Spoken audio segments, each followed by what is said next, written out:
वो केसर का व्यापारी था और उसका व्यापार दूर दूर तक फैला हुआ था।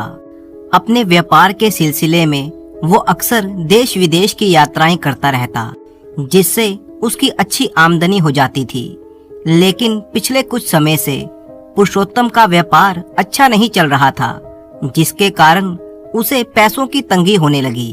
एक दिन उसने विचार किया कि अगर इसी तरह से मेरा व्यापार धीरे धीरे मंदा होता रहा तो वो दिन दूर नहीं जब मुझे भूखे रहने की नौबत आ जाएगी। ये सोचकर उसने विचार किया कि अब यहाँ व्यापार करना ठीक नहीं रहेगा।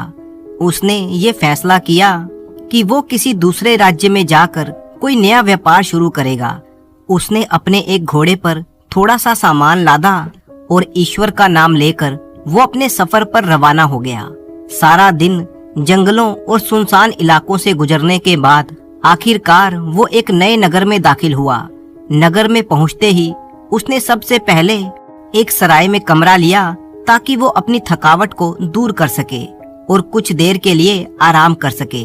उसने सराय के दरवाजे पर पहले तो अपने घोड़े को बांध दिया, फिर सामान के साथ वो सराय के अंदर दाखिल हुआ, जहाँ पर पहले से ही काफी यात्री मौजूद थे। अभी उसे सराय में बैठे हुए कुछ ही समय हुआ था कि एक अनजान आदमी उसके पास आकर बैठा और उसका हालचाल पूछने लगा।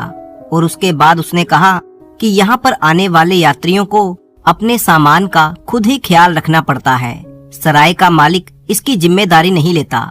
तुम मुझे भले आदमी महसूस होते हो, इसलिए तुम्हें बताना जरूरी समझा कि अपने सामान की निगरानी अच्छे से करना। उसकी बात सुनकर पुरुषोत्तम सोचने लगा, आखिर एक अकेला सराय का मालिक हर आने वाले यात्री के सामान को भला कैसे संभाल सकता है। खैर, उसने बड़ी आराम से खाना खाया। जब उसका पेट भर गया तो थकावट से चूर वो वहीं पर फर्श पर लेट गया।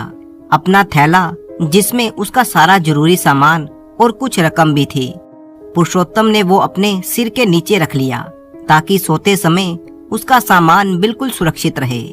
काफी देर तक आराम करने के बाद जब उसकी आंख खुली तो उसका थैला गायब था। वो फौरन घबरा कर उठ गया, इधर उधर नजरें दौड़ाई, लेकिन वो थैला कहीं नजर नहीं आया। अब तो वो परेशान होकर सराय के हर कोने में दौड़ने लगा।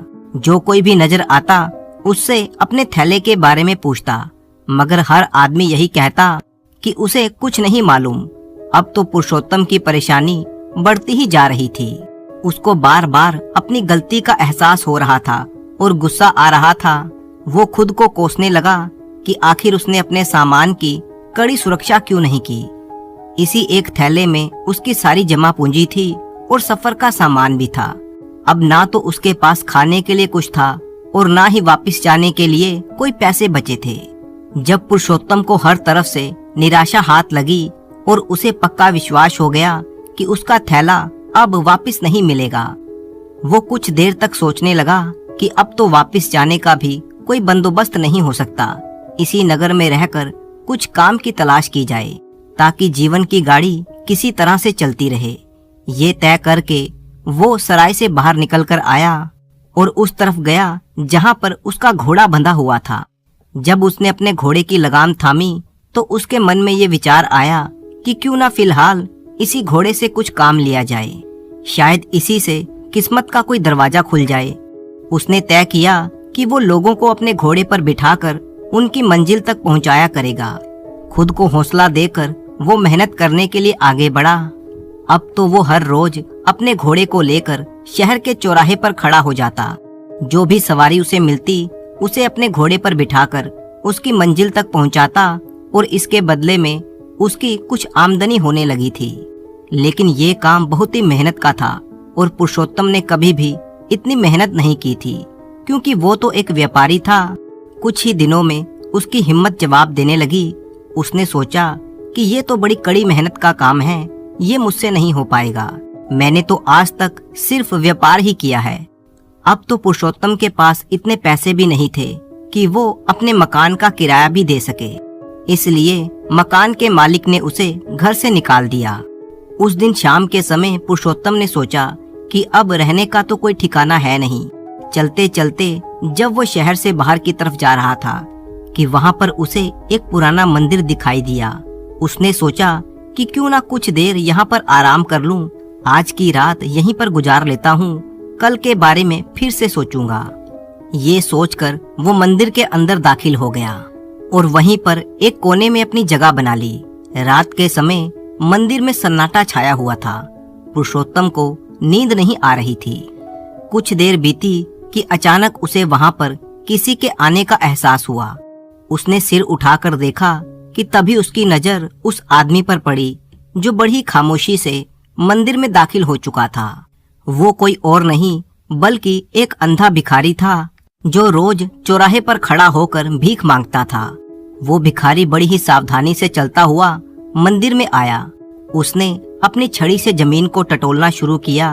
जब उस अंधे भिखारी ने महसूस किया कि वो अकेला है और मंदिर के अंदर कोई और नहीं है, तो उसने मंदिर की दाईं तरफ की दीवार के नीचे फर्श में से एक ईंट निकाली, जिसके नीचे एक छोटा सा सुराख था, जिसमें वो अपना हाथ डालकर कुछ निकालने लगा। उसने वहां से एक छोटी सी थैली निकाली। देखने में ये थैली काफी वजनदार लग रही थी। अंधे भिखारी ने अपनी जेब में से कुछ सिक्के निकालकर चुपचाप उस थैली में डाल दिए। वो अंधा भिखारी अपने इस काम में इतना माहिर था कि उसने पत्थर वापस ऐसे रख दिया जैसे वहां पर कुछ था ही नहीं, और फिर वो जिस खामोशी से आया था उसी खामोशी से रास्ते को टटोलता हुआ वापस चला गया। मंदिर के दरवाजे से निकलकर वो कहीं गुम हो गया।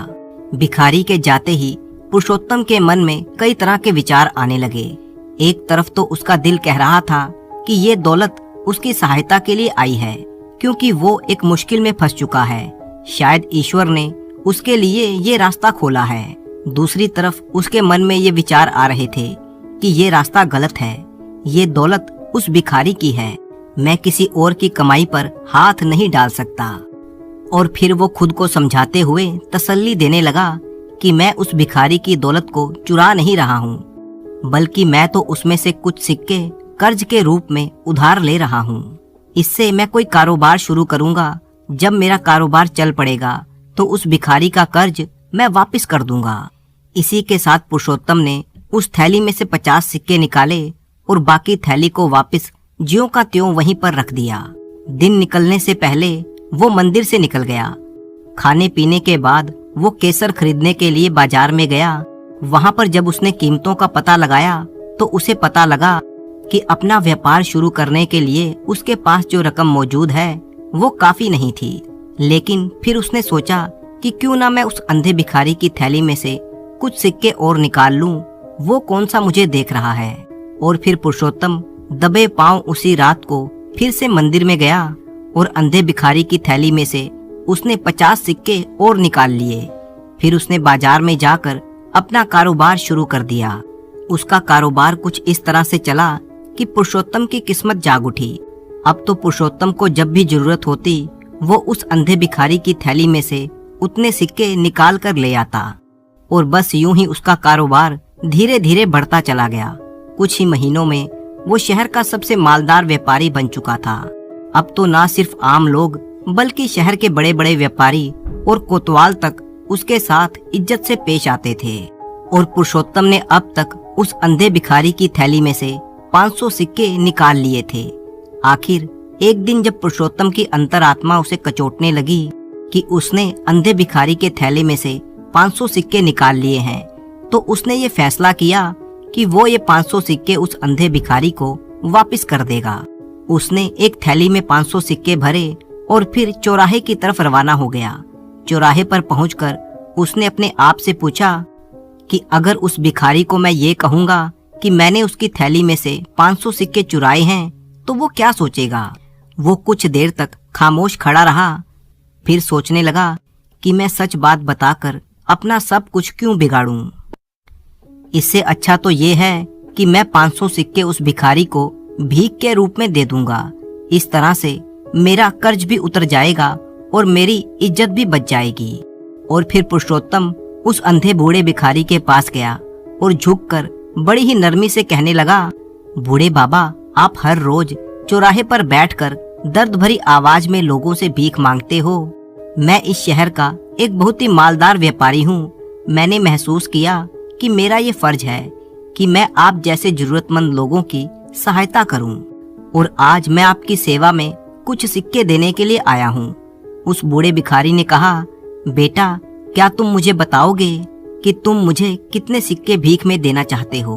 पुरुषोत्तम ने सीना तान कर कहा, बूढ़े बाबा, मैं इस वक्त आपको 500 सिक्के दान में देना चाहता हूँ। उम्मीद है कि आप इसे स्वीकार करोगे।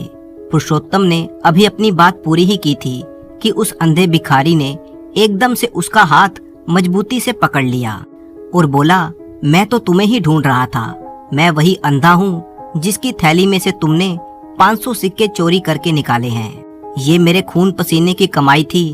फिर उस भिखारी ने अपनी पकड़ इतनी मजबूत कर दी और कहने लगा, अब जब तुम मेरे हाथ लग गए हो तो मैं तुमसे पूरा हिसाब लूंगा। पुरुषोत्तम उस भिखारी की बात सुनकर कांप गया। उसके चेहरे पर परेशानी और डर साफ साफ दिखाई दे रहा था। वो सोचने लगा, भला ये कैसे संभव हो सकता है? ये भिखारी तो अंधा है। फिर इसे कैसे पता चला कि मैंने ही इसके सिक्कों की थैली में से सिक्के चुराए हैं? वो खुद को उस भिखारी की गिरफ्त से छुड़ाने की कोशिश करने लगा और कांपती हुई आवाज में बोला, बूढ़े बाबा, मेरी बात तो सुनो। मैंने तुम्हारे सिक्के नहीं चुराए। मैं तो तुम जैसे गरीब और नेक दिल भिखारियों की सहायता करना चाहता हूँ, मगर तुम तो मुझे ही चोर कह रहे हो। बूढ़ा भिखारी बोला, अब इस बात का फैसला तो कोतवाल के पास ही होगा। और फिर वो अंधा भिखारी और व्यापारी दोनों कोतवाल के पास पहुंचे। भिखारी ने कोतवाल के सामने अपनी सारी बात रख दी। तब पुरुषोत्तम के मन में अपनी गलती का एहसास हुआ और उसने ये बात स्वीकार कर ली कि हाँ, उसी ने इस अंधे भिखारी के सिक्के निकाले थे। और फिर कहने लगा, मैंने वो सिक्के चोरी की नीयत से नहीं निकाले थे, बल्कि कर्ज की नीयत से निकाले थे कि जब मेरा व्यापार चल जाएगा तो मैं इस भिखारी का कर्ज अदा कर दूंगा। ये सब मैंने इसलिए किया था क्योंकि उस वक्त मैं मजबूर था, क्योंकि मेरा थैला जिसमें मेरी सारी दौलत थी वो किसी ने चोरी कर ली थी। इस वजह से मैं बिल्कुल खाली हाथ रह गया था, मगर मुझे नहीं मालूम था कि ये बात इस हद तक पहुंच जाएगी। अब अंधा भिखारी बोला, कोतवाल साहब, मैंने अपनी जमा की हुई दौलत से अपनी बेटी की शादी करनी थी। इस व्यापारी की वजह से मैंने 500 सिक्के खो दिए, जिसकी वजह से मैं अपनी बेटी की शादी न कर सका और मुझे आज तक भीख मांगनी पड़ रही है। मैं चाहता हूँ कि ये व्यापारी मुझे 500 सिक्कों की बजाय 1000 सिक्के दे और मेरी बेटी की शादी का सारा खर्च भी यही उठाए, क्योंकि इसने जो भी कारोबार कमाया है मुझे लगता है कि वो मेरे पैसों से ही हासिल किया है। अगर ये ऐसा नहीं करेगा तो मैं पूरे शहर में ये ढिंढोरा पीट दूंगा कि ये व्यापारी जो बड़ा ही ईमानदार बना घूमता है दरअसल एक चोर है। तब कोतवाल ने व्यापारी से पूछा कि वो क्या चाहता है। व्यापारी पुरुषोत्तम अब जान चुका था कि इस बात से इनकार करने का कोई फायदा नहीं है, और फिर उसकी अंतरात्मा से भी यही आवाज आ रही थी कि इस बूढ़े भिखारी की बात को मान लेना चाहिए। पुरुषोत्तम ने भर्राई हुई आवाज में कहा, बूढ़े बाबा, मैं तुम्हारा अपराधी हूँ। मैंने तुम्हारे सिक्के चुराए हैं और अब मैं चाहता हूँ कि मैं अपनी गलती को सुधार सकूं। और फिर ऐसा ही हुआ। पुरुषोत्तम ने बड़ी ही धूमधाम से उस अंधे बूढ़े भिखारी की बेटी की शादी करवा दी। सारा शहर देखता ही रह गया। पूरे शहर में ये चर्चा हो गई कि शहर के सबसे दौलतमंद व्यापारी ने एक अंधे भिखारी की बेटी की शादी के ऐसे इंतजाम किए और पानी की तरह पैसे को बहाया जो आज तक कोई नहीं कर सका। शादी हो जाने के बाद पुरुषोत्तम ने उस अंधे भिखारी से माफी मांगी और कहा, बूढ़े बाबा, मैंने आपके साथ जो भी अत्याचार किया है उसके लिए मैं आपसे माफी मांगता हूँ। अंधे भिखारी ने उसके सिर पर हाथ रखा और कहा, भगवान तुम्हारा भला करेगा। उस दिन के बाद से पुरुषोत्तम बिल्कुल बदल गया। अब तो उसे जब भी मौका मिलता वो शहर के दीन दुखियों और गरीब लोगों की सहायता करता। कोई भी जरूरतमंद आदमी उसके दरवाजे से खाली हाथ नहीं जाता था। और अब तो उसका व्यापार और भी ज्यादा दूर दराज के इलाकों में फैलता जा रहा था। इसके लिए उसे कई बार लंबे लंबे सफर पर जाना पड़ता था। अब तो पुरुषोत्तम के चर्चे राज दरबार में भी होने लगे। अक्सर वो कीमती तोहफे और उपहार लेकर राजा से मिलने के लिए जाया करता था। यहाँ तक कि राजा के दरबार के सभी दरबारियों से उसकी अच्छी दोस्ती हो चुकी थी। शहर का वो कोतवाल जिसने पुरुषोत्तम और उस अंधे भिखारी के मुकदमे का फैसला किया था, वो भी पुरुषोत्तम का एक अच्छा दोस्त बन चुका था। इसी शहर में रहकर पुरुषोत्तम ने शादी कर ली और अब उसके परिवार में उसकी पत्नी और एक छोटा सा बेटा था। पुरुषोत्तम को कई बार व्यापार के सिलसिले में लंबे सफर पर जाना पड़ता था और कई बार तो वो 2-3 महीने तक घर वापस नहीं लौटता था। इसी तरह से जब एक दिन वो अपने व्यापारी सफर पर जाने के लिए तैयार हो रहा था, तो उसका छोटा सा बेटा उसके पास आया और कहने लगा, पिताजी आज आप ना जाइए, आप घर पर रहिए, मैं आपके साथ खेलना चाहता हूँ। पुरुषोत्तम ने अपने बेटे को गले से लगाया और उसे प्यार से समझाने की कोशिश की, लेकिन बच्चा जिद करने लगा था। उनकी बातें सुनकर उसकी पत्नी वहां पर आई और कहने लगी, आज से पहले आप जब भी सफर पर गए हैं, मैंने कभी कुछ अजीब महसूस नहीं किया, लेकिन आज मेरे दिल में एक अजीब सी बेचैनी हो रही है और हमारा बेटा भी ना जाने की जिद कर रहा है। इस बार आप मत जाइए, यही ठीक रहेगा। वैसे भी ईश्वर का दिया हुआ हमारे पास सब कुछ तो है। अपनी पत्नी की बात सुनकर पुरुषोत्तम कहने लगा, ये तो बच्चा है, लेकिन तुम बच्चों जैसी बातें क्यों करती हो? मैं इन सब बातों की बिल्कुल भी परवाह नहीं करता, क्योंकि होता वही है जो ईश्वर चाहता है। और पुरुषोत्तम ने किसी की बात पर कान न धरा और वो घर से निकल आया। घर से बाहर उसका काफिला पहले से ही उसका इंतजार कर रहा था। इस काफिले में नगर के कई और व्यापारी भी थे। उन सभी व्यापारियों ने पुरुषोत्तम को अपने काफिले का मुखिया बना रखा था। वे लोग घोड़ों पर बैठकर अपने काफिले के साथ सफर पर रवाना हो गए। सारा दिन सफर करते करते रात के वक्त उनका काफिला एक जंगल में पहुंचा। उन्होंने काफिले के साथ वहीं पर पड़ाव डाल दिया। वे सभी वहां बैठकर अपनी थकावट दूर कर रहे थे कि तभी वहां पर कुछ लुटेरे आ गए। डाकुओं ने उनको ललकार कर कहा, अरे काफिले वालों, अगर तुम चाहते हो कि तुम्हें कोई नुकसान ना पहुंचाया जाए तो अपने मुखिया से हमें मिलवाओ। तुम लोगों ने अगर हमारी बात नहीं मानी तो हम सारे काफिले को लूट कर ले जाएंगे। उस काफिले में मौजूद एक आदमी खड़ा हुआ और कहने लगा, अपने मुखिया को छुपाने की हमें क्या जरूरत है? हमारे मुखिया तो एक बहुत ही नेक दिल इंसान हैं। वो अपने खेमे में आराम कर रहे हैं। और फिर वो आदमी उन डाकुओं को अपने साथ मुखिया के पास ले गया। उन सभी को देखकर पुरुषोत्तम कहने लगा, आप लोग कौन हैं, कहाँ से आए हैं? पुरुषोत्तम की बात सुनकर उनमें से एक डाकू हंसने लगा और बोला, तुम हमें नहीं जानते क्योंकि हमारा कारोबार ही ऐसा है। पुरुषोत्तम ने दिल में सोचा कि ये सब लोग खतरनाक लग रहे हैं। अगर मैंने जरा सी भी गलती की तो कहीं ऐसा ना हो कि सब कुछ खत्म हो जाए। मगर उसने अपने चेहरे पर एक बनावटी मुस्कुराहट के साथ कहा, मैं आपकी बात को समझा नहीं। आप किस तरह का कारोबार करते हैं, साफ साफ बताइए, और आपको हमसे क्या काम है? उनमें से एक दूसरा डाकू कहने लगा, सीधी सी बात है, हम लुटेरे हैं। इस जंगल में जो भी काफिला गुजरता है, हम उसके मुखिया से बात करते हैं और उनके सामने अपनी शर्त रखते हैं। अगर वो हमारी शर्त मानकर पूरी कर देता है तो काफिले को कोई नुकसान नहीं पहुंचाया जाता और हम अपनी जरूरत के मुताबिक सामान लेकर वहां से निकल जाते हैं। लेकिन अगर कोई इनकार करे तो हम उस काफिले को लूट लेते हैं। बस इसीलिए हम तुम्हारे पास आए हैं। अगर तुम हमें हमारी मर्जी के मुताबिक रकम दे दो तो हम तुम्हारे काफिले को हाथ नहीं लगाएंगे। तुम आराम से रात बिताकर यहाँ से जा सकते हो। लुटेरों की ये बात सुनकर पुरुषोत्तम परेशान हो गया। कुछ सोचने के बाद उसने एक गहरी सांस ली और बोला, देखो, मैं इतना कायर नहीं हूँ कि तुम लोगों से डर जाऊं। मेरे पास कोई बेईमानी की कमाई नहीं है और ना ही मेरे साथियों के पास ऐसी फालतू दौलत है जो तुम लोगों के हवाले कर दूं। पुरुषोत्तम का इतना कहना था कि लुटेरे उठ खड़े हुए। उन सभी ने अपनी अपनी तलवारें निकाल ली। पुरुषोत्तम ने अपने काफिले के साथियों को पुकारा और कहने लगा, हम इनको एक पैसा भी नहीं देंगे। इन जालिमों का डटकर मुकाबला करेंगे। इसका नतीजा चाहे जो भी हो, लेकिन हम अपने सामान की हिफाजत करेंगे। भाइयों, टूट पड़ो इन पर। पुरुषोत्तम का इतना कहना था कि काफिले के सभी लोगों ने डाकुओं पर हमला कर दिया और इस दौरान काफिले के कई लोग जख्मी भी हो गए।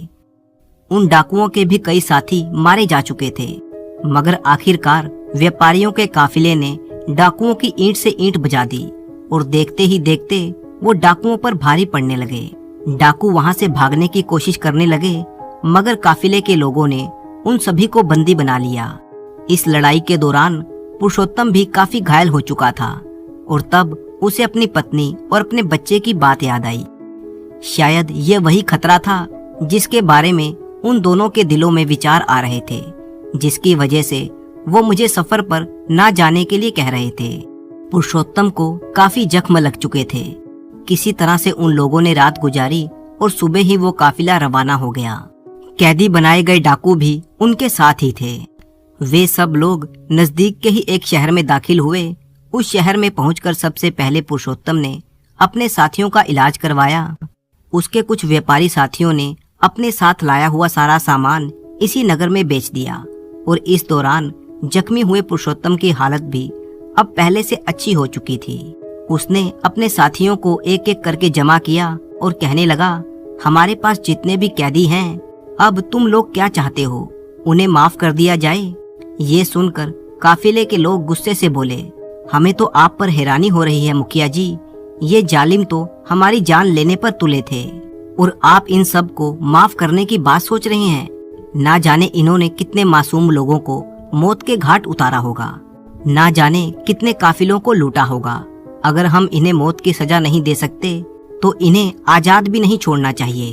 उनकी बात सुनकर पुरुषोत्तम मुस्कुराया और कहने लगा, अगर हमने इनके साथ सख्ती का बर्ताव किया तो ये कभी नहीं सुधरेंगे, बल्कि पहले से भी ज्यादा खतरनाक हो जाएंगे। लेकिन अगर हमने इनके साथ नरमी का व्यवहार किया तो हो सकता है कि ये सही रास्ते पर आ जाएं। तुम लोग मेरी बात मान लो, अगर ये ना बदले तो मुझे जो सजा देना चाहो वो दे देना। काफिले के लोगों ने अपने मुखिया की बात मान ली।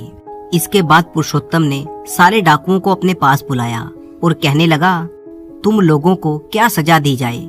हमारे साथियों का कहना है कि तुम्हें सरेआम मार देना चाहिए। अब तुम ही बताओ कि क्या तुम इस सजा के लिए तैयार हो? ये सुनते ही सारे डाकू डर के मारे कांपने लगे। तब पुरुषोत्तम ने सख्त लहजे में कहा, इन सब को मौत के घाट उतारने की तैयारी की जाए। ये बात सुनते ही डाकू डर के मारे कहने लगे, हमें माफ कर दीजिए, हम जिस कबीले में पैदा हुए वहाँ तो सालों से यही काम चला आ रहा है। हमें तो डाका डालने के अलावा कुछ और सिखाया ही नहीं गया। अगर हमें कोई ऐसा काम मिल जाए तो हम मेहनत मजदूरी करने को तैयार हैं।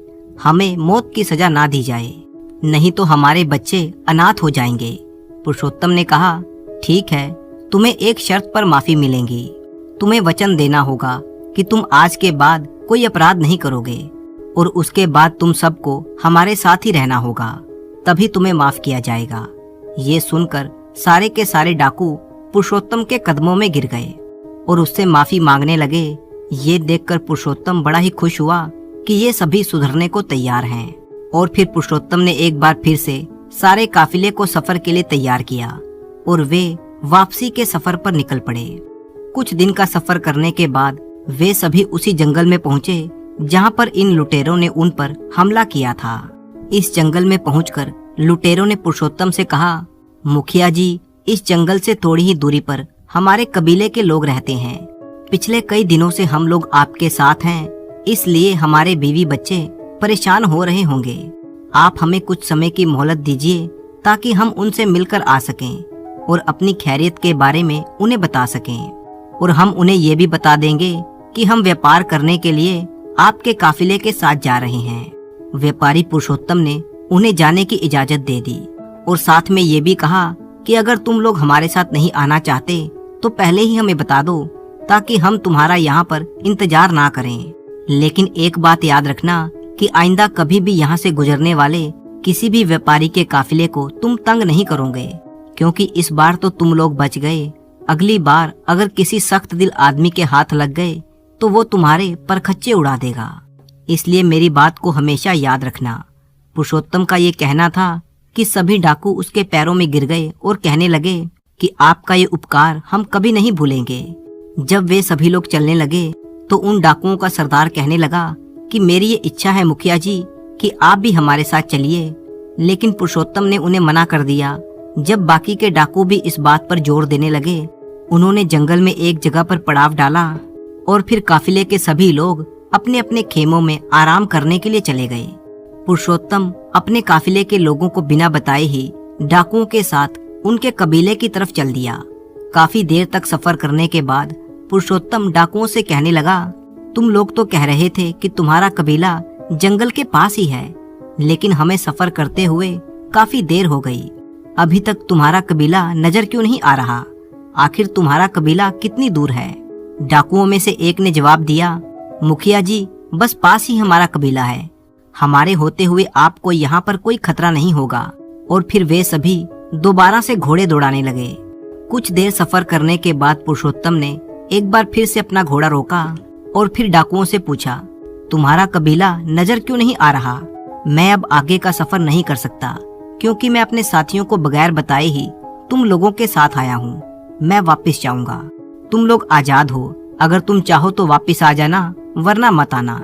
इतना कहकर पुरुषोत्तम वापस चलने लगा, लेकिन उन डाकुओं ने पुरुषोत्तम को घेर लिया और कहा, डाकुओं के इलाके में आकर तुम बचकर कैसे जाओगे? तुम्हें तो हमारे साथ चलना ही होगा, वरना तुम्हें यहीं पर मौत के घाट उतार दिया जाएगा। अब पुरुषोत्तम को अपने फैसले पर दुख हो रहा था कि उसने कैसे लोगों पर विश्वास कर लिया। वे तादाद में ज्यादा थे और पुरुषोत्तम अकेला था। उनमें से एक ने हंसते हुए कहा, क्या सोच रहे हो व्यापारी? कल तक हम तुम्हारे कैदी थे और आज तुम हमारे कैदी हो। तुमने हमारे साथ जो भी अच्छाई की, उसका बदला तो तुम्हें ऊपर जाकर ही मिलेगा। पुरुषोत्तम ने यह सुना तो उसे बड़ा ही दुख हुआ।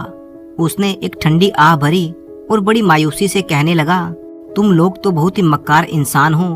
तुम्हें कोई भी रास्ते पर नहीं ला सकता। मुझे अपने काफिले वालों की बात मान लेनी चाहिए थी।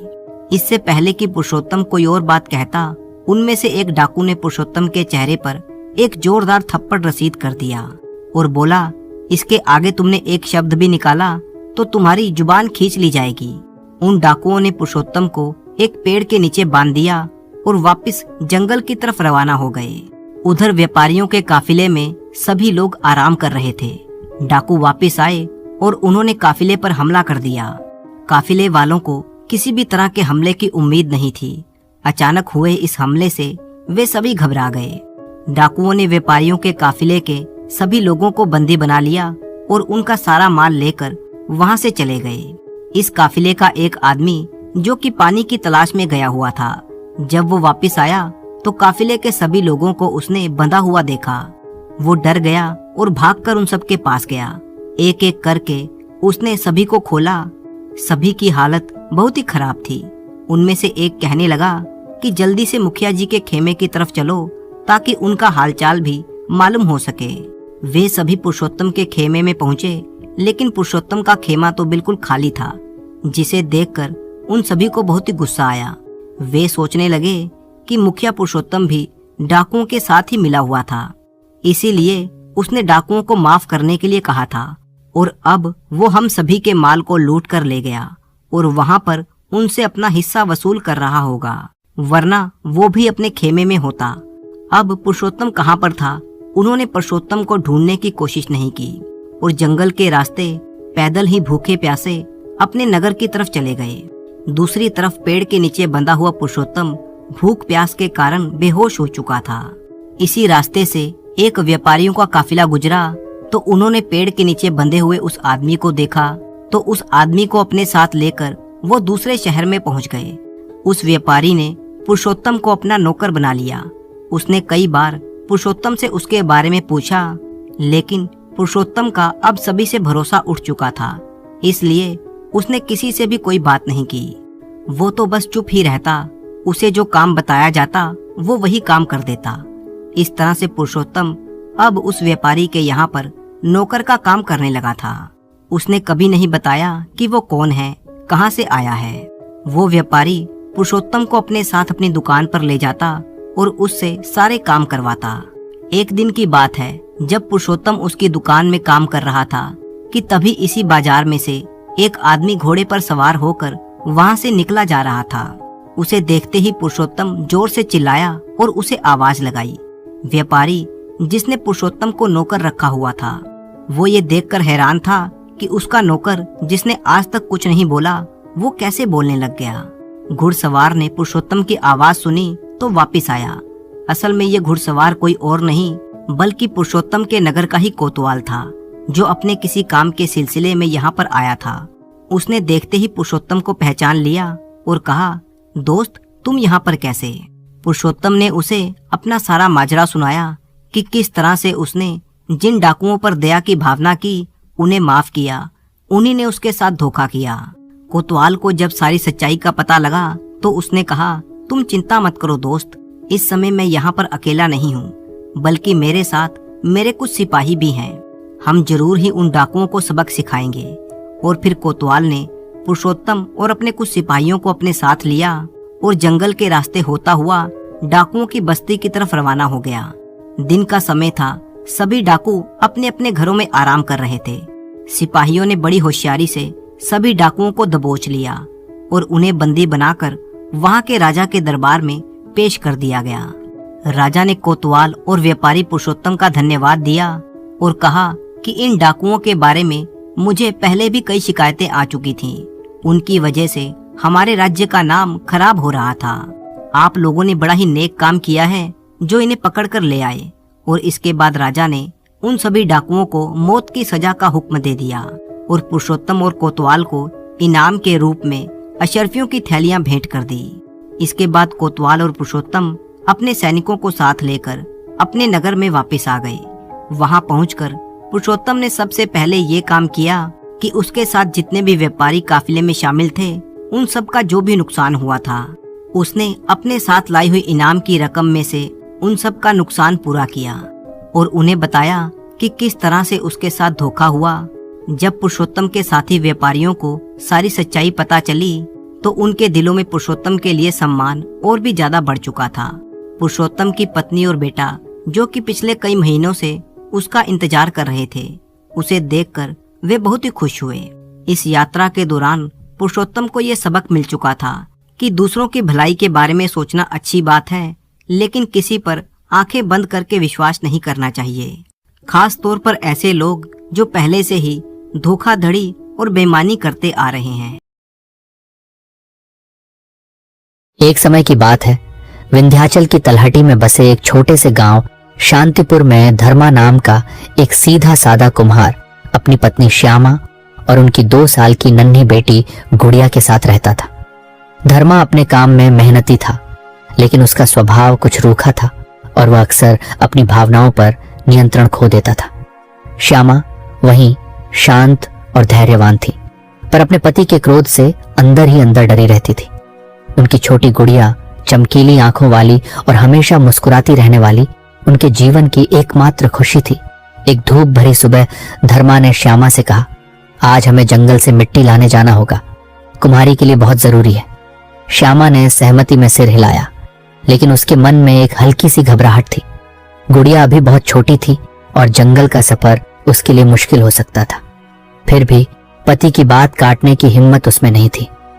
धर्मा ने कंधे पर अपना पुराना जंग खाया फावड़ा रखा और जंगल की ओर चल पड़ा। श्यामा ने गुड़िया को गोद में लिया, जो अपनी मां के गले से लिपट गई। एक खाली टोकरी हाथ में पकड़ी और वह धर्मा के पीछे पीछे जंगल के घने रास्ते पर चल दी। रास्ते भर गुड़िया चहकती रही, रंग बिरंगी तितलियों को देखकर हंसती रही और पत्तों की सरसराहट पर खिलखिला उठती। श्यामा उसे देखकर मुस्कुराती, पर उसका मन फिर भी अशांत था। जंगल में पहुंचकर धर्मा ने एक उपयुक्त स्थान खोजा जहां की मिट्टी चिकनी और उपजाऊ लगती थी। उसने फावड़ा जमीन में गाड़ा और मिट्टी खोदना शुरू कर दिया। देखते ही देखते मिट्टी का एक बड़ा ढेर लग गया। श्यामा ने बड़ी फुर्ती से उस मिट्टी को अपनी टोकरी में भरना शुरू किया। जब टोकरी पूरी तरह भर गई और वह मिट्टी के वजन से लद गई, तो उसने उसे अपने सिर पर सावधानी से रखा। टोकरी इतनी भारी थी कि वह अब झुककर गुड़िया को गोद में उठा नहीं पा रही थी। अजी सुनते हो? श्यामा ने कहा। उसकी आवाज में थोड़ी सी विनती थी। जरा गुड़िया को उठाकर मेरी गोद में रख दो, मैं यह टोकरी उतार नहीं सकती।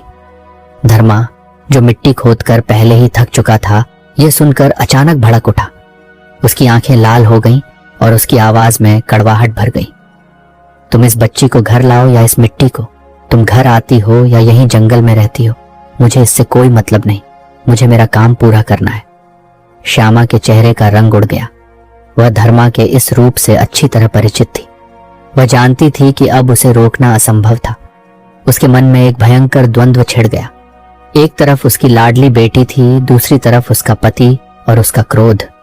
अगर वह मिट्टी घर नहीं ले जाती तो धर्मा उसे बुरी तरह पीटता, शायद गांव में उसका जीना भी मुश्किल कर देता। उस क्षण में भय ने उसके मातृत्व पर क्षणिक विजय प्राप्त कर ली। भारी मन से उसने अपनी बच्ची को वहीं जंगल में अकेला छोड़ दिया और मिट्टी की टोकरी सिर पर लेकर घर की ओर चल दी।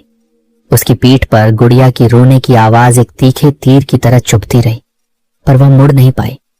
जंगल में अकेली छोड़ी गई गुड़िया पहले तो अपनी मां को जाते हुए देखती रही, फिर अचानक एहसास हुआ कि वह अकेली है। एक गहरा डर उसे जकड़ गया। ऊ आ करके वह रोने लगी। उसकी छोटी सी आवाज जंगल की विशालता में खो गई। पेड़ों की ऊंची शाखाओं से भी उसका रोना किसी को सुनाई नहीं दिया। वह अपनी छोटी सी मुट्ठी से आंसू पोंछती रही, पर आंसू बहते ही रहे। शाम ढलने लगी और जंगल में अंधेरा गहरा होता गया। हर आहट, हर सरसराहट उसे डराने लगी। उसकी रोने की आवाज अब और भी तेज और हताश हो गई। गुड़िया की यह हताश पुकार, जो किसी इंसान के कानों तक नहीं पहुंच रही थी, विंध्याचल की हरी भरी वादियों में गूंज उठी। तभी उस ओर से भगवान कामधेनु की प्रिय नंदिनी गायों का एक झुंड गुजर रहा था। ये गायें केवल पशु नहीं थीं, बल्कि उनमें दिव्य गुणों का वास था। वे प्रकृति के साथ गहरे संबंध में थीं और जीवों के कष्ट को महसूस करने की क्षमता रखती थीं। गुड़िया का रोना उनके कानों पर पड़ा। इस घने जंगल में जहां मनुष्यों का आना जाना कम था, एक बच्चे की रोने की आवाज सुनकर उन्हें बड़ा आश्चर्य हुआ। उनकी मुखिया कावेरी नाम की एक शांत और दुधारू गाय सबसे पहले रुकी। उसकी आंखें ममता से भरी थीं। उसने अपनी गर्दन झुकाई और आवाज का सुराग लेते हुए अपने झुंड के साथ उस ओर चल दी। जब वे वहां पहुंची तो उन्होंने देखा कि एक छोटी सी बच्ची धूल मिट्टी में सनी हुई अकेली जमीन पर बैठी जोर जोर से रो रही है। वह दृश्य देखकर उन सभी गायों का हृदय करुणा से भर गया। उनके नेत्रों में आंसू आ गए। अरे, एक गाय ने धीमी आवाज में कहा, किस निर्दयी ने इस छोटी सी बालिका को इस घने जंगल में अकेला छोड़ दिया? अवश्य ही वह पत्थर दिल होगा। दूसरी गाय ने जवाब दिया, हमें इस बच्ची की रक्षा करनी चाहिए। यह निरीह है और हमारी मदद की मोहताज है। सभी गायों ने बड़े प्यार से गुड़िया को चाटा। उनकी खुरदुरी जीभें उसके गालों से होकर गुजरी। उसे एक अजीब सी राहत मिली। गुड़िया ने महसूस किया कि यह स्पर्श मनुष्य का नहीं था, बल्कि किसी निस्वार्थ करुणामय प्राणी का था। धीरे धीरे उसका रोना थम गया। तब कावेरी आगे आई। वह अभी अभी बछड़े को जन्म दे चुकी थी और उसका अयन दूध से भरा था। उसने अपनी बड़ी बड़ी आंखों से गुड़िया को देखा और फिर धीरे से उसके पास आकर बैठ गई। उसने अपने थनों से दूध की एक पतली धार जमीन पर गिराई, मानो बच्ची को संकेत दे रही हो। गुड़िया, जो भूख से बेहाल थी, ने झट से उस दूध को पीना शुरू कर दिया। कावेरी उसे तब तक दूध पिलाती रही जब तक गुड़िया का पेट पूरी तरह भर नहीं गया। पेट भरने से और गायों के प्यार भरे स्पर्श से गुड़िया का रोना पूरी तरह थम गया। वह अब डरी हुई नहीं थी, बल्कि धीरे धीरे मुस्कुराने लगी। उसने गायों की गर्दन पर हाथ फेरा और उनके मुलायम बालों को सहलाया। जब शाम गहराने लगी तो गायें उसे वहीं छोड़कर अपने गोठ में वापस चली गईं, जो जंगल में ही थोड़ी दूर पर स्थित था। लेकिन उन्होंने जाने से पहले यह सुनिश्चित किया कि गुड़िया सुरक्षित रहे। उन्होंने उसे पत्तों और टहनियों के बीच एक आरामदायक जगह पर लिटाया। सुबह होते ही पहली किरण के साथ वे गायें फिर गुड़िया के पास लौट आईं। उन्होंने उसे फिर से प्यार किया, उसे चाटा और कावेरी ने उसे फिर दूध पिलाया। ऐसा कई दिनों तक चलता रहा। दिन में गायें चरने के लिए जंगल में जाती और शाम को वापस आकर गुड़िया को देखती। उनका धारोष्ण ताजा दूध पीने से वह बच्ची बहुत स्वस्थ हो गई। उसके गालों पर लाली आ गई और वह जल्दी जल्दी बढ़ने लगी। धीरे धीरे गुड़िया ने उन गायों को ही अपनी माएं समझना शुरू कर दिया। वह उन्हें उनके नाम से नहीं जानती थी, पर वह उनके हर रंभाने गौ ध्वनि को पहचानती थी। उनका रंभाना सुनते ही वह उनकी ओर दौड़कर चली जाती और उनसे लिपट जाती थी। कुछ समय बाद जब वह थोड़ी और बड़ी हुई तो उनके पीछे पीछे जंगल में घूमने लगी। सभी गायें उसका बहुत ख्याल रखती थीं। कोई शेर, बाघ या कोई और जंगली जानवर उस पर हमला न करे, इसलिए वे सब जंगल में एक वर्तुलाकार गोलाकार घेरा बनाकर चरती थीं और उसे उस वर्तुल के बीच में रखती थीं। गुड़िया उनके बीच में सुरक्षित महसूस करती थी, मानो वह अपने माताओं के सुरक्षा कवच में हो। उसने जानवरों की आवाजें पहचाननी सीख ली, पेड़ों की पहचान कर ली और जंगल की हर बूटी की पहचान करने लगी। वह प्रकृति की बच्ची बन गई थी और भी दिन, महीने और साल गुजर गए। गुड़िया अब 10 साल की एक चंचल और फुर्तीली लड़की बन गई थी। उसके बाल सुनहरे थे और आंखें हिरनी जैसी बड़ी और चमकीली थीं। वह गायों के साथ खेलती, पेड़ों पर चढ़ती और झरने के पास पत्थरों से कूदती थी। वह जंगल की हर आवाज, हर गंध से परिचित थी। लेकिन गायों को चिंता होने लगी। एक दिन मुख्य गौ माता गौरा, जो सबसे अनुभवी और समझदार थी, ने अपने झुंड की अन्य गायों से कहा, अब गुड़िया का जंगल में खुले घूमना ठीक नहीं है। वह बड़ी हो रही है और जंगली जानवरों के अलावा मनुष्यों की नजर भी उस पर पड़ सकती है। जंगल में असुरों और दुष्ट आत्माओं का भी वास होता है। सभी गायों ने सहमति में सिर हिलाया। उन्होंने मिलकर एक निर्णय लिया। वे गुड़िया को अपनी गोठ में लेकर आ गईं। ये गोठ कोई साधारण गौशाला नहीं थी, बल्कि मजबूत लकड़ियों से बना एक सुरक्षित आश्रय था, जिसे उन्होंने वर्षों से अपनी रक्षा के लिए उपयोग किया था। उन्होंने गुड़िया से प्यार से कहा, बेटी, अब तुम इस गोठ के अंदर ही रहना, बाहर मत निकलना। ये तुम्हारे लिए सुरक्षित जगह है। शाम को जंगल से आते वक्त हम तुम्हारे लिए स्वादिष्ट फल और कंदमूल लाएंगे। गुड़िया ने, जो अपनी माताओं के हर वचन का पालन करती थी, कहा, हाँ माँ, मैं आपकी बात मानूंगी। अब गुड़िया दिन भर गोठ में ही रहती थी। वह गोठ की दीवारों पर चित्र बनाती, पत्तों से गुड़िया बनाती और गायों की आवाजों को सुनकर उनका इंतजार करती। शाम को जब गायें लौटती तो वे उसके लिए रसीले आम, मीठे जामुन और ताजे कंदमूल लाती। उन्हें खाकर वह खुश हो जाती। गोठ में रहकर भी वह संतुष्ट थी, क्योंकि उसे अपनी माताओं का असीमित प्यार मिल रहा था। लेकिन एक दिन गोठ के अंदर बैठे बैठे गुड़िया का मन कुछ बेचैन हो गया। उसे खुली हवा की याद सताने लगी। उसने सोचा, बस थोड़ी देर के लिए ही तो बाहर जाऊंगी, गायें अभी नहीं आ रही होंगी। यह सोचकर गुड़िया ने दरवाजा खोला और गोठ के बाहर खड़ी हो गई। उसने गहरी सांस ली। ताजी हवा उसके फेफड़ों में भर गई। वह हल्की सी मुस्कान के साथ आसपास के हरे भरे पेड़ों को देख रही थी। ठीक उसी समय उस तरफ से एक भयानक असुर, जिसका नाम कालनेमी था, गुजर रहा था। कालनेमी एक शक्तिशाली और क्रूर राक्षस था, जो जंगल में घूमता रहता था और निर्दोष प्राणियों को अपना शिकार बनाता था।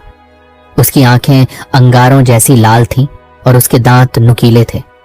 उसने उस बच्ची को देखा तो उसकी आंखों में चमक आ गई। इतने दिनों से उसने कोई ताजा शिकार नहीं किया था।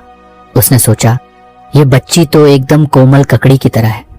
इसका मांस खाकर मेरा दिल खुश हो जाएगा। कितने दिनों से ऐसा स्वादिष्ट मांस नहीं खाया है। असुर कालनेमी बच्ची की ओर बढ़ने लगा। उसके भारी कदमों से जमीन कांप रही थी। गुड़िया ने अपनी ओर आते उस विशाल और डरावने असुर को देखा तो घबरा गई। उसका दिल तेजी से धड़कने लगा। वह दौड़कर गोठ के अंदर घुस गई और उसने दरवाजा जोर से बंद कर लिया। असुर कालनेमी क्रोधित हो गया। उसने दरवाजे पर जोर से लात मारी, लेकिन दरवाजा मजबूत था और हिला नहीं। फिर भी अपनी आवाज में उसने अजीब सी मृदुता लाने की कोशिश की। मेरी लाडो, बेटी जरा दरवाजा खोल दे, मैं तुम्हें कुछ नहीं करूंगा। उसकी आवाज में एक बनावटी मिठास थी, जो उसके असली इरादों को छिपाने की कोशिश कर रही थी। तो उस गोठ के नजदीक एक विशाल आम का पेड़ था। इस पेड़ की आत्मा ने गुड़िया की पुकार सुन ली थी। पेड़ ने अपनी पत्तियों को हिलाते हुए कहा, अरे नहीं नहीं बेटी, दरवाजा नहीं खोलना। यह असुर है, यह तुझे खा जाएगा। इसकी मीठी बातों पर विश्वास मत करना। पेड़ के ऐसा कहने पर असुर कालनेमी को असह्य क्रोध आया। उसकी आंखों में आग के गोले नाचने लगे। तू मुझे रोकेगा? वह गरजते हुए बोला। वह दौड़कर उस पेड़ के पास गया और पेड़ के मोटे तने पर जोर से एक लात मारी। पेड़ की आत्मा करा उठी और विशाल आम का पेड़ एक चीख के साथ टूटकर नीचे गिर पड़ा। उसकी टहनियां इधर उधर बिखर गईं।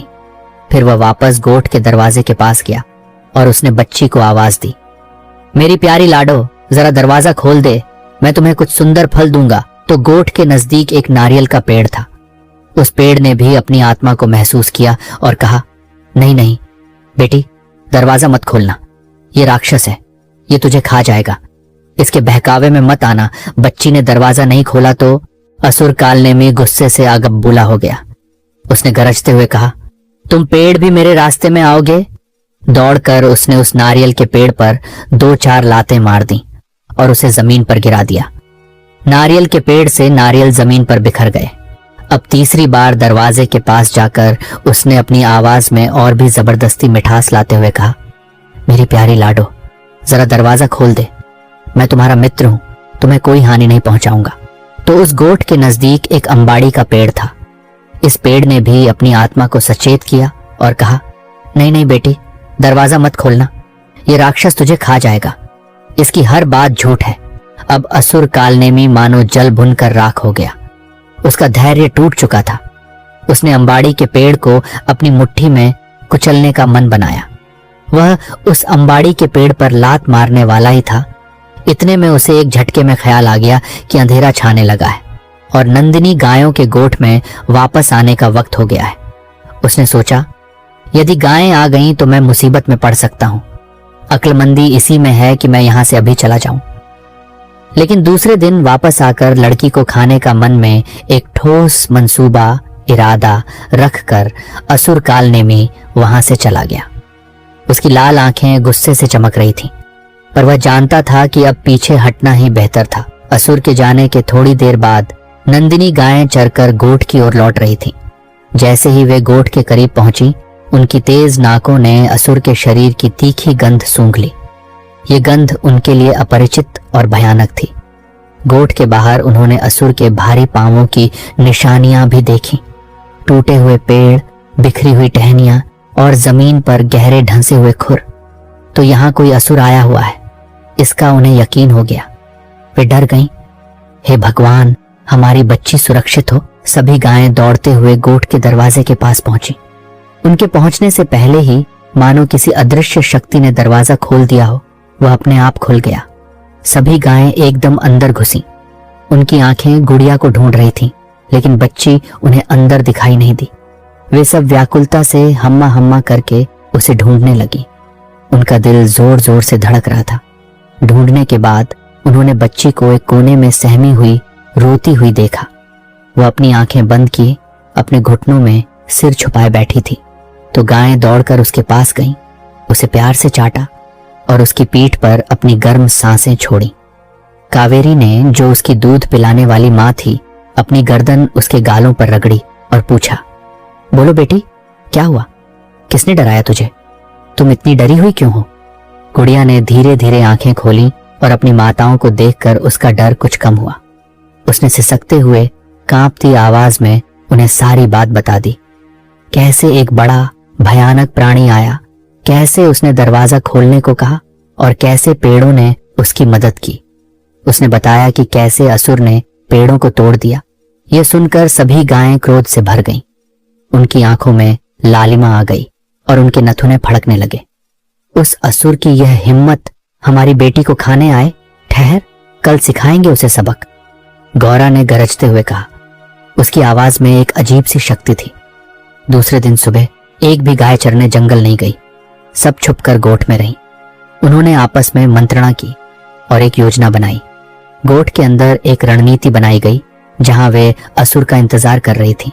इधर असुर कालनेमी ने किया क्या कि सुबह उठकर मुंह धोया, अपने नुकीले दांत मंजन करके और भी शान से तेज की और बच्ची का स्वादिष्ट मांस खाने का ख्याली पुलाव मन में पकाकर वह नंदिनी गायों के उस गोठ के पास आ गया। उसके चेहरे पर एक क्रूर मुस्कान थी। आकर उसने पहले की तरह मीठे स्वर में ही कहा, लाडो बेटी, जरा दरवाजा खोल दे। देखो, मैं तुम्हारे लिए मीठे फल लाया हूं। लेकिन इस बार गोठ के बाहर अब कोई पेड़ नहीं था जो उसे रोक सके। असुर ने देखा कि सारे पेड़ टूटे पड़े हैं।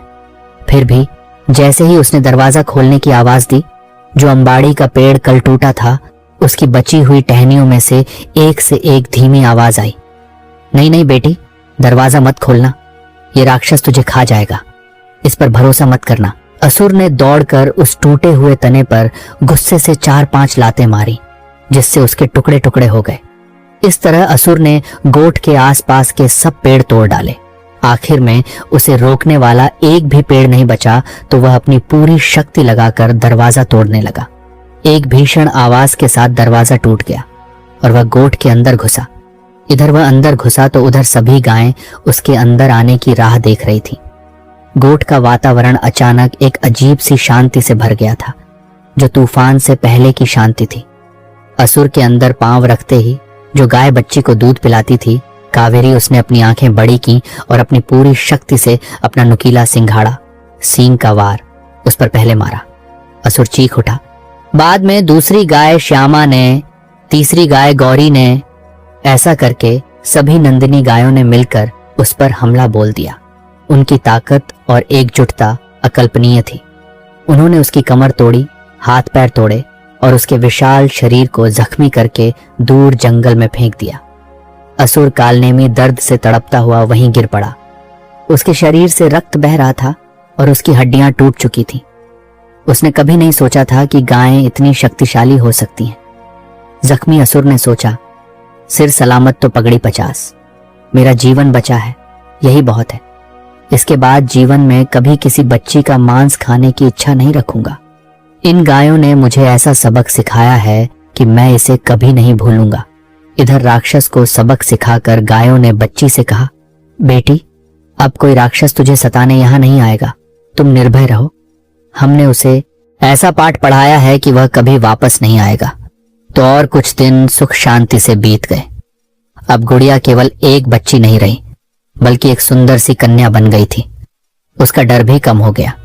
गायों के जंगल में चरने के लिए जाने के बाद वह गोठ से बाहर निकलती थी। वह पास के झरने पर जाकर स्नान करती, पत्थरों पर बैठकर पंछियों का मधुर संगीत सुनती, पेड़ लताओं पर खिले सुंदर से फूल तोड़ती और उन्हें अपने बालों में लगाती। वह अब जंगल की रानी जैसी दिखती थी।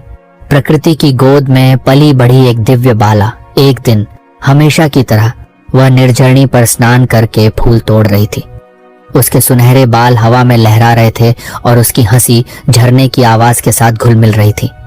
उसी समय उस राज्य का राजकुमार वीरेंद्र, जो शिकार के लिए निकला था, एक फुर्तीले हिरण के पीछे पीछे दौड़ता हुआ वहां पहुंच गया। राजकुमार वीरेंद्र युवा, बलवान और अपने पराक्रम के लिए जाना जाता था। उसने उस कन्या को देखा तो उसकी आंखें खुली रह गईं।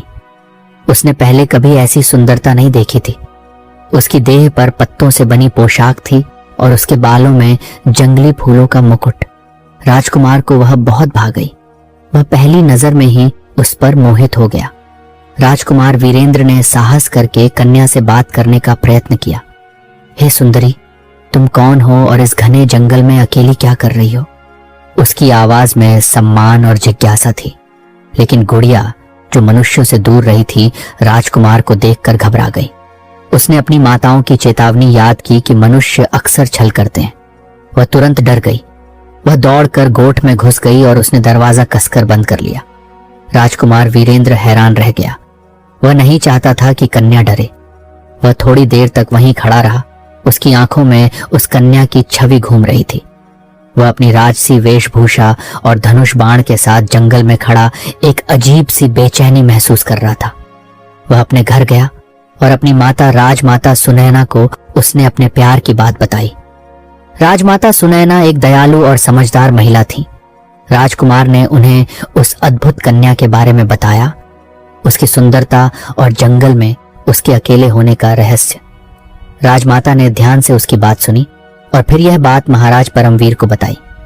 महाराज परमवीर, जो एक न्यायप्रिय और दूरदर्शी शासक थे, ने कहा, ठीक है, जैसी पुत्र की इच्छा। यदि उसे वह कन्या पसंद है तो उसके साथ ही उसकी शादी करेंगे, लेकिन हमें उसके परिवार और पृष्ठभूमि के बारे में जानना होगा। महाराज ने तुरंत प्रधानमंत्री शांतिनाथ को आदेश दिया कि कुछ सिपाही साथ में लेकर उस वन में जाओ और उस कन्या को राजमहल में सम्मान पूर्वक लेकर आओ।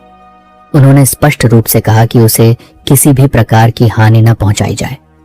महाराज के आदेशानुसार प्रधानमंत्री शांतिनाथ कुछ सिपाही साथ में लेकर अगले दिन जंगल में गया। उन्होंने बड़ी सावधानी से गोठ को खोजा और गुड़िया को वहां से राजमहल लेकर आए। गुड़िया शुरू में डरी हुई थी। पर प्रधानमंत्री की सौम्य बातों और सिपाही के विनम्र व्यवहार से उसका डर कुछ कम हुआ। कन्या की अनुपम सुंदरता देखकर महाराज परमवीर और राजमाता सुनैना दोनों ही प्रभावित हो गए। उनकी आंखें उस जंगली सुंदरता पर टिकी रह गईं। उन्होंने अपने पुत्र की पसंद की प्रशंसा की। राजमाता ने तुरंत ही दासियों को आदेश दिया। दासियों ने कन्या को सुगंधित तेल और उबटन लगाकर नहलाया, उसके बालों को रेशम की तरह मुलायम किया और उसे सुंदर ढंग से संवारा। उसे पहनने को उत्तम रेशमी वस्त्र दिए और उसे बहुमूल्य अलंकार पहनाए। अब कन्या इस वेश में पहले से भी सुंदर दिखने लगी, जैसे वह स्वर्ग की अप्सरा ही जमीन पर उतर आई हो। राजमहल में सभी उसकी सुंदरता और शालीनता पर मुग्ध हो गए। कुछ दिन तक राजमाता सुनैना ने उसे अपनी व्यक्तिगत देखभाल में रखा। उन्होंने उसे राजघराने की रस्में और रिवाज की शिक्षा दी, उसे शिष्टाचार सिखाया और उसे महल के तौर तरीके समझाए। गुड़िया बहुत तेजी से सब कुछ सीख गई। उसकी बुद्धिमत्ता और सरलता ने राज परिवार के सभी सदस्यों का दिल जीत लिया। जब वह पूरी तरह राजघराने की बहू बनने योग्य हुई और उसने अपने जंगली स्वभाव को राजसी गरिमा से ढक लिया, तो महाराज ने राजकुमार वीरेंद्र और उसका विवाह बड़ी धूमधाम से किया। पूरा राज्य इस अनोखी शादी का गवाह बना। तो वह धर्मा की लड़की गुड़िया अब महाराज परमवीर की बहू राजकुमारी सुंदरी बन गई थी। उसके पास अब सारा सुख चैन था जिसकी कोई कल्पना भी नहीं कर सकता था। पहनने के लिए उत्तम वस्त्र थे, हीरे जवाहरात थे जिनकी चमक उसकी सुंदरता को और बढ़ा देती थी। उसके पास अनगिनत नौकर चाकर थे जो उसकी हर आज्ञा का पालन करते थे। उसे प्यार करने वाला पति राजकुमार वीरेंद्र था जो उसकी हर इच्छा को पूरा करने के लिए तैयार रहता था, और सास ससुर महाराज परमवीर और राजमाता सुनैना थे जो उसे अपनी बेटी से भी ज्यादा प्यार करते थे। लेकिन इन सब सुख सुविधाओं के बावजूद राजकुमारी सुंदरी खुश नहीं थी। उसका मन अशांत रहता था।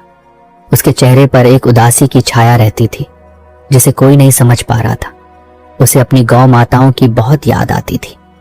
उसने कभी इंसान का प्यार नहीं जाना था, केवल उन गायों की निस्वार्थ ममता ही उसका सहारा थी। महल की चकाचौंध में भी उसे जंगल की शांति, गायों की रंभाहट और झरने के संगीत की याद सताती थी। महल की चारदीवारी उसे एक पिंजरा लगती थी। वह अक्सर खिड़की पर बैठकर दूर जंगल की ओर देखती रहती और उसकी आंखों में आंसू भर आते। वह सुख होते हुए भी दुखी थी। राजकुमार वीरेंद्र के ध्यान में यह बात आ गई। उसने अपनी पत्नी की उदासी को महसूस किया। एक दिन उसने प्यार से उसके पास आकर पूछा, मेरी प्रिय सुंदरी, तुम्हें क्या दुख है? क्यों तुम ऐसी गुमसुम बैठी रहती हो? तुम्हें किस चीज की कमी है? क्या मेरा प्यार तुम्हारे लिए पर्याप्त नहीं है? राजकुमारी सुंदरी ने अपनी नम आंखें ऊपर उठाई। उसने संकोच किया, फिर हिम्मत जुटाकर कहा, मुझे मेरी माताओं की बहुत याद आती है, मुझे उनके पास लेकर चलो। राजकुमार वीरेंद्र चकित हो गया।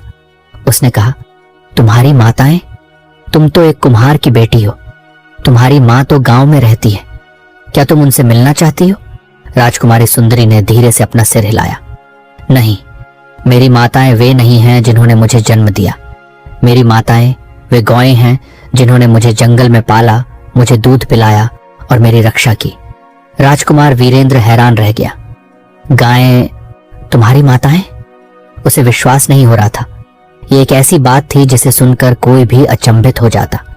उस पर राजकुमारी सुंदरी ने उसे अपनी जन्म से लेकर जंगल में अकेले छोड़े जाने तक, गायों द्वारा पाले जाने, असुर के हमले से बचने तक की पूरी कथा सुनाई।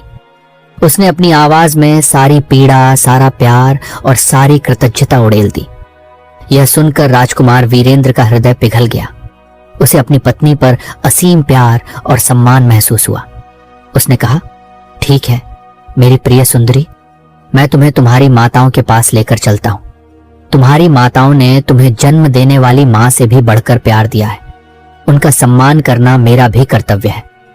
दूसरे ही दिन राजकुमार वीरेंद्र अपनी पत्नी राजकुमारी सुंदरी को अपने शाही रथ में बिठाकर उस घने जंगल में लेकर गया। उसके साथ कुछ सैनिक भी थे, लेकिन उसने उन्हें दूर ही रहने का आदेश दिया। जब वे गोठ के पास पहुंचे तो राजकुमार ने देखा कि राजकुमारी सुंदरी की आंखें चमक उठी थीं। जैसे ही उसने रथ से कदम रखा, जंगल में चर रही नंदिनी गायों ने उसे देख लिया। उन्हें अपनी प्रिय बेटी की गंध मिल गई थी। कन्या को देखकर सब गायें दौड़कर उसके पास आ गईं। उनकी आंखों में ममता और खुशी के आंसू थे। उनकी रंभाहट जंगल में गूंज उठी। कन्या भी दौड़कर उनके गले चिपक गई। वह एक एक गाय से मिली, उनकी गर्दन को सहलाया और उनके मुलायम सिरों पर हाथ फेरा। गायों ने उसे ममता से चाटा और राजकुमारी सुंदरी ने भी उन्हें प्यार से सहलाया। जिस कावेरी गाय ने उसे अपना दूध पिलाया था और उसकी जान बचाई थी, उससे तो वह बहुत देर तक चिपक कर सिसकने लगी। उसके आंसू खुशी और कृतज्ञता के थे। राजकुमार वीरेंद्र यह सब देखकर भावुक हो गया। उसने देखा कि उसकी पत्नी का चेहरा, जो हमेशा उदास रहता था, अब खुशी से खिल उठा था। कुछ देर के बाद गायें उठकर जंगल में चरने चली गईं। राजकुमार वीरेंद्र अपनी पत्नी को लेकर राजमहल वापस आ गया। आते वक्त उसने एक महत्वपूर्ण काम किया। उसने अपने सिपाहियों को वहीं जंगल में रुकने और उस गोठ को तोड़ने का आदेश दिया। लेकिन यह तोड़ना बर्बादी के लिए नहीं था, बल्कि पुनर्निर्माण के लिए था। उसने आदेश दिया कि उस स्थान पर एक सुंदर और विशाल गौशाला का निर्माण किया जाए, जिसमें नंदिनी गायें आराम से रह सकें। उसने यह भी आदेश दिया कि गांव से कुछ ग्वालों को नियुक्त किया जाए, जो उन गायों की देखभाल करे और उन्हें राजमहल से प्रतिदिन सर्वोत्तम चारा और जल उपलब्ध कराया जाए। जंगल से अपनी गौ माताओं से मिलकर आने के बाद राजकुमारी सुंदरी, यानी वो धर्मा की लड़की, अब पूरी तरह से खुश थी। उसका मन अब शांत और प्रसन्न था। वह खुशी खुशी अपने पति राजकुमार वीरेंद्र के साथ रहने लगी। वह जानती थी कि उसकी माताएं अब सुरक्षित थीं और उनका ध्यान रखा जाएगा। राजकुमार वीरेंद्र और राजकुमारी सुंदरी का जीवन सुखमय रहा। उन्होंने कई पुत्र पौत्रों को जन्म दिया और वे सभी अपनी दादी की इस अनोखी कहानी को सुनकर बड़े हुए। राजकुमारी सुंदरी ने अपने बच्चों और पोते पोतियों को हमेशा जानवरों के प्रति दयालुता और प्रकृति के प्रति सम्मान सिखाया। उसने उन्हें बताया कि सच्चा परिवार केवल रक्त संबंध से नहीं बनता, बल्कि प्यार, त्याग और निस्वार्थ सेवा से बनता है। उस राज्य में नंदिनी गायों का सम्मान एक परंपरा बन गया और राजकुमार वीरेंद्र ने हमेशा अपनी पत्नी के प्रति गहरा प्यार और सम्मान रखा, जिसने उसे सिखाया कि सच्ची सुंदरता और महानता केवल बाहरी आवरण में नहीं, बल्कि आत्मा की पवित्रता और प्रेम में निहित होती है। राजकुमारी सुंदरी बहुत साल तक जीवित रही और उसकी कहानी पीढ़ियों तक शांतिपुर गांव और आसपास के राज्यों में सुनाई जाती रही। एक ऐसी कहानी जो प्रेम, त्याग और अद्वितीय संबंधों का प्रतीक थी। तो दोस्तों, ये कहानी कैसी लगी कमेंट में जरूर बताएं। चलिए अब चलते हैं अगली कहानी की तरफ। शांतिनगर नामक गांव में, जहां समय की चाल धीमी पर जीवन की नब्ज मजबूत थी, एक अनोखा संसार बसता था। यहाँ सुबह की पहली किरणें जब पूरब के पहाड़ों से झांकती, तो खेतों में बिछी ओस की बूंदें मोतियों से चमक उठती थीं। हवा में गेहूं की बालियों की फुसफुसाहट, जंगल से आती ताजी मिट्टी की सौंधी खुशबू और पक्षियों का अनवरत चहचहाना, ये सब मिलकर एक ऐसा दिव्य संगीत रचते थे जो गांव की आत्मा में बसता था। शांतिनगर के लोग सीधे सादे, मेहनती और अपनी जमीन से गहराई से जुड़े हुए थे। उनके जीवन का तालमेल प्रकृति के चक्र के साथ अटूट था, जहां हर बुवाई और हर कटाई एक उत्सव होती थी। गांव के छोर पर एक छोटा पर मजबूत घर खड़ा था, जिसकी नींव सिर्फ मिट्टी और पत्थरों से नहीं, बल्कि प्रेम और भरोसे से बनी थी। इस घर में रहता था अमर, एक युवा किसान, जिसके हाथ कठोर थे और जिनके माथे पर धूप की लकीरें थीं, पर आंखों में भविष्य के उज्जवल सपने झिलमिलाते थे। उसकी पत्नी प्रिया गांव की सबसे दयालु और धैर्यवान स्त्री थी, जिसकी मुस्कान में मातृत्व की कोमलता और अटूट विश्वास की चमक थी। उनका संसार पूरा होता था अपने 3 साल के प्यारे हंसमुख बच्चे रवि से। रवि की किलकारियां घर में संगीत भर देती थी और उसकी छोटी सी उपस्थिति पूरे परिवार के लिए जीवन का केंद्र थी, जिसके चारों ओर उनका हर सपना बुना जाता था। उनके परिवार का एक और अभिन्न सदस्य था। शेरू। शेरू कोई साधारण कुत्ता नहीं था। वह एक विशाल भूरे रंग का कुत्ता था, जिसके शरीर पर कभी फुर्ती और शक्ति झलकती थी, पर अब वह सिर्फ एक स्मृति बनकर रह गई थी। उसकी वफादारी की कस्में पूरे गांव में खाई जाती थी। उसने अपने जीवन के 10 बसंत, अपने यौवन के सबसे महत्वपूर्ण वर्ष इस घर की और इस परिवार की निस्वार्थ सेवा में बिताए थे। जब रवि एक नन्हा शिशु था, शेरू ही था जो उसके पालने के पास घंटों पहरा देता था। उसकी हर सांस, हर करवट पर चौकन्ना रहता था। उसकी गहरी भूरी आंखों में एक अजीब सी बुद्धिमत्ता और असीम प्रेम झलकता था। वह एक अदृश्य दीवार की तरह था जिसने अमर के खेतों को जंगली जानवरों से और घर को अजनबियों से हमेशा सुरक्षित रखा था। उसकी एक भौंक सुनकर बड़े बड़े चोर भी रास्ता बदल लेते थे। उसकी उपस्थिति मात्र ही सुरक्षा का प्रतीक थी। उसने कई बार भेड़ियों को भगाया था, चोरों को पकड़ा था और हर संकट में अपने मालिक के साथ खड़ा रहा था। पर अब शेरू बूढ़ा हो चला था। समय का पहिया उस पर भी अपनी कठोर छाप छोड़ गया था। उसके शरीर में पहले जैसी फुर्ती नहीं थी। उसकी भूरी फर पर सफेद बालों की एक मोटी परत चढ़ चुकी थी और उसकी गहरी भूरी आंखों में समय की थकान स्पष्ट झलकती थी। जब वह चलता था तो उसकी टांगों में एक हल्की लड़खड़ाहट होती थी और उसकी सांसें पहले से ज्यादा भारी चलती थीं, जैसे हर सांस के लिए उसे संघर्ष करना पड़ रहा हो। उसके दांत इतने घिस चुके थे कि वह अब ठीक से हड्डी भी नहीं चबा पाता था। बस दूध में भीगी रोटियां ही उसके लिए सहारा थीं। गांव के बच्चे भी अब उससे नहीं डरते थे। वे उसके आसपास खेलने लगते थे, उसकी पूंछ खींचते थे और छोटे मोटे जंगली जानवर भी कभी कभी उसके सामने से निडर होकर निकल जाते थे, ये जानते हुए कि इस बूढ़े कुत्ते में अब उन्हें डराने या रोकने की शक्ति नहीं रही। उसकी आंखों में कभी कभी एक अनकही पीड़ा झलकती थी। यह पीड़ा उस एहसास की थी कि वह अब पहले जैसा मजबूत और उपयोगी नहीं रहा और शायद अपने परिवार के लिए एक बोझ बनता जा रहा था। एक गर्म दोपहर थी। सूरज की किरणें घर के आंगन में, जहां सूखी घास और कुछ जंगली फूल खिले थे, धीरे धीरे फैल रही थी। गर्मी के साथ एक अजीब सी उदासी थी। शेरू दरवाजे के सामने अपनी पुरानी घिसी हुई दरी पर लेटा हुआ था। उसकी आंखें आधी बंद थीं, पर उसके कान हमेशा की तरह चौकन्ने थे, हर हल्की सी आहट को पकड़ने के लिए तैयार। वह गांव के परिचित कोलाहल को सुन रहा था। बच्चों की दूर से आती हंसी, खेतों से आती बैलों की घंटी की आवाज और हवा में घूमती पके हुए अनाज की मीठी महक। उसे इन सब में एक अजीब सा सुकून मिलता था। यह उसके जीवन का संगीत था। तभी उसके कानों में अपने मालिक अमर की आवाज पड़ी, जो घर के अंदर प्रिया से बात कर रहा था। अमर की आवाज में एक अजीब सी कठोरता और व्यावहारिकता थी, जो शेरू को हमेशा से पसंद नहीं आती थी, क्योंकि इसमें प्यार से ज्यादा हिसाब किताब होता था। प्रिया, अमर ने कहा। उसकी आवाज में एक गहरी निराशा और हताशा थी। अब यह शेरू हमारे किसी काम का नहीं रहा। देखो, ये कितना बूढ़ा हो गया है। इसकी चाल में सुस्ती है, इसकी आंखों में पहले वाली चमक नहीं है।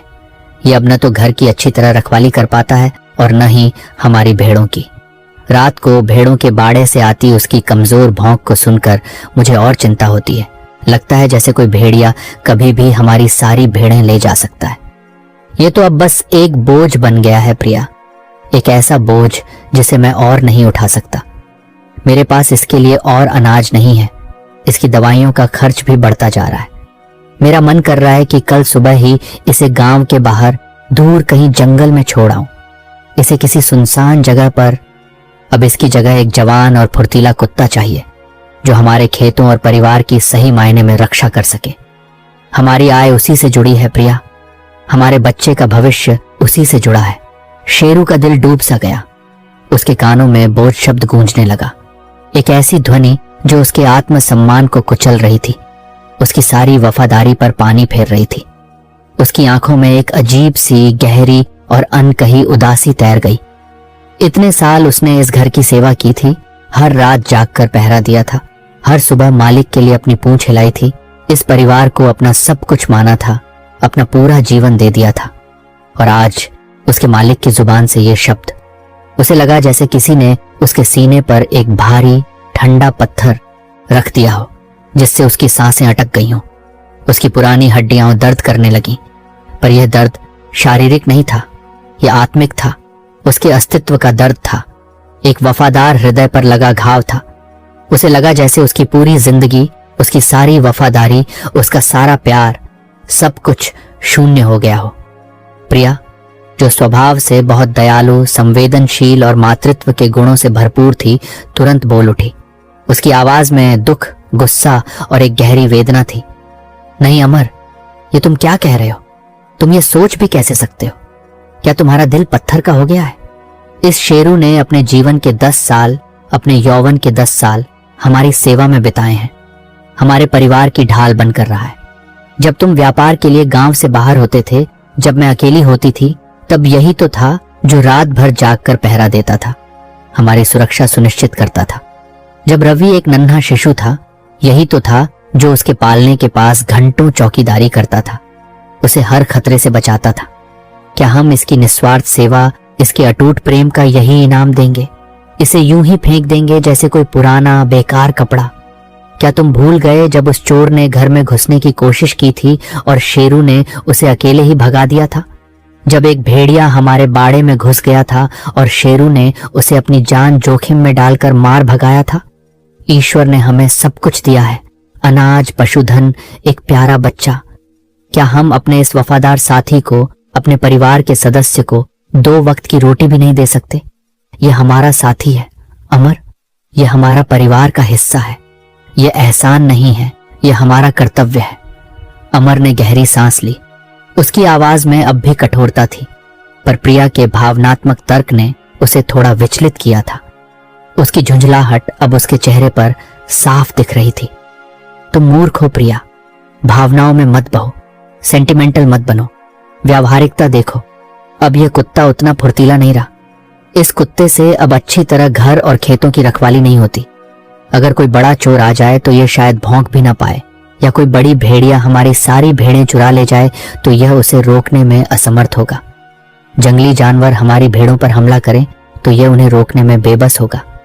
जब यह किसी काम का नहीं तो इसे बेकार पालने से क्या लाभ?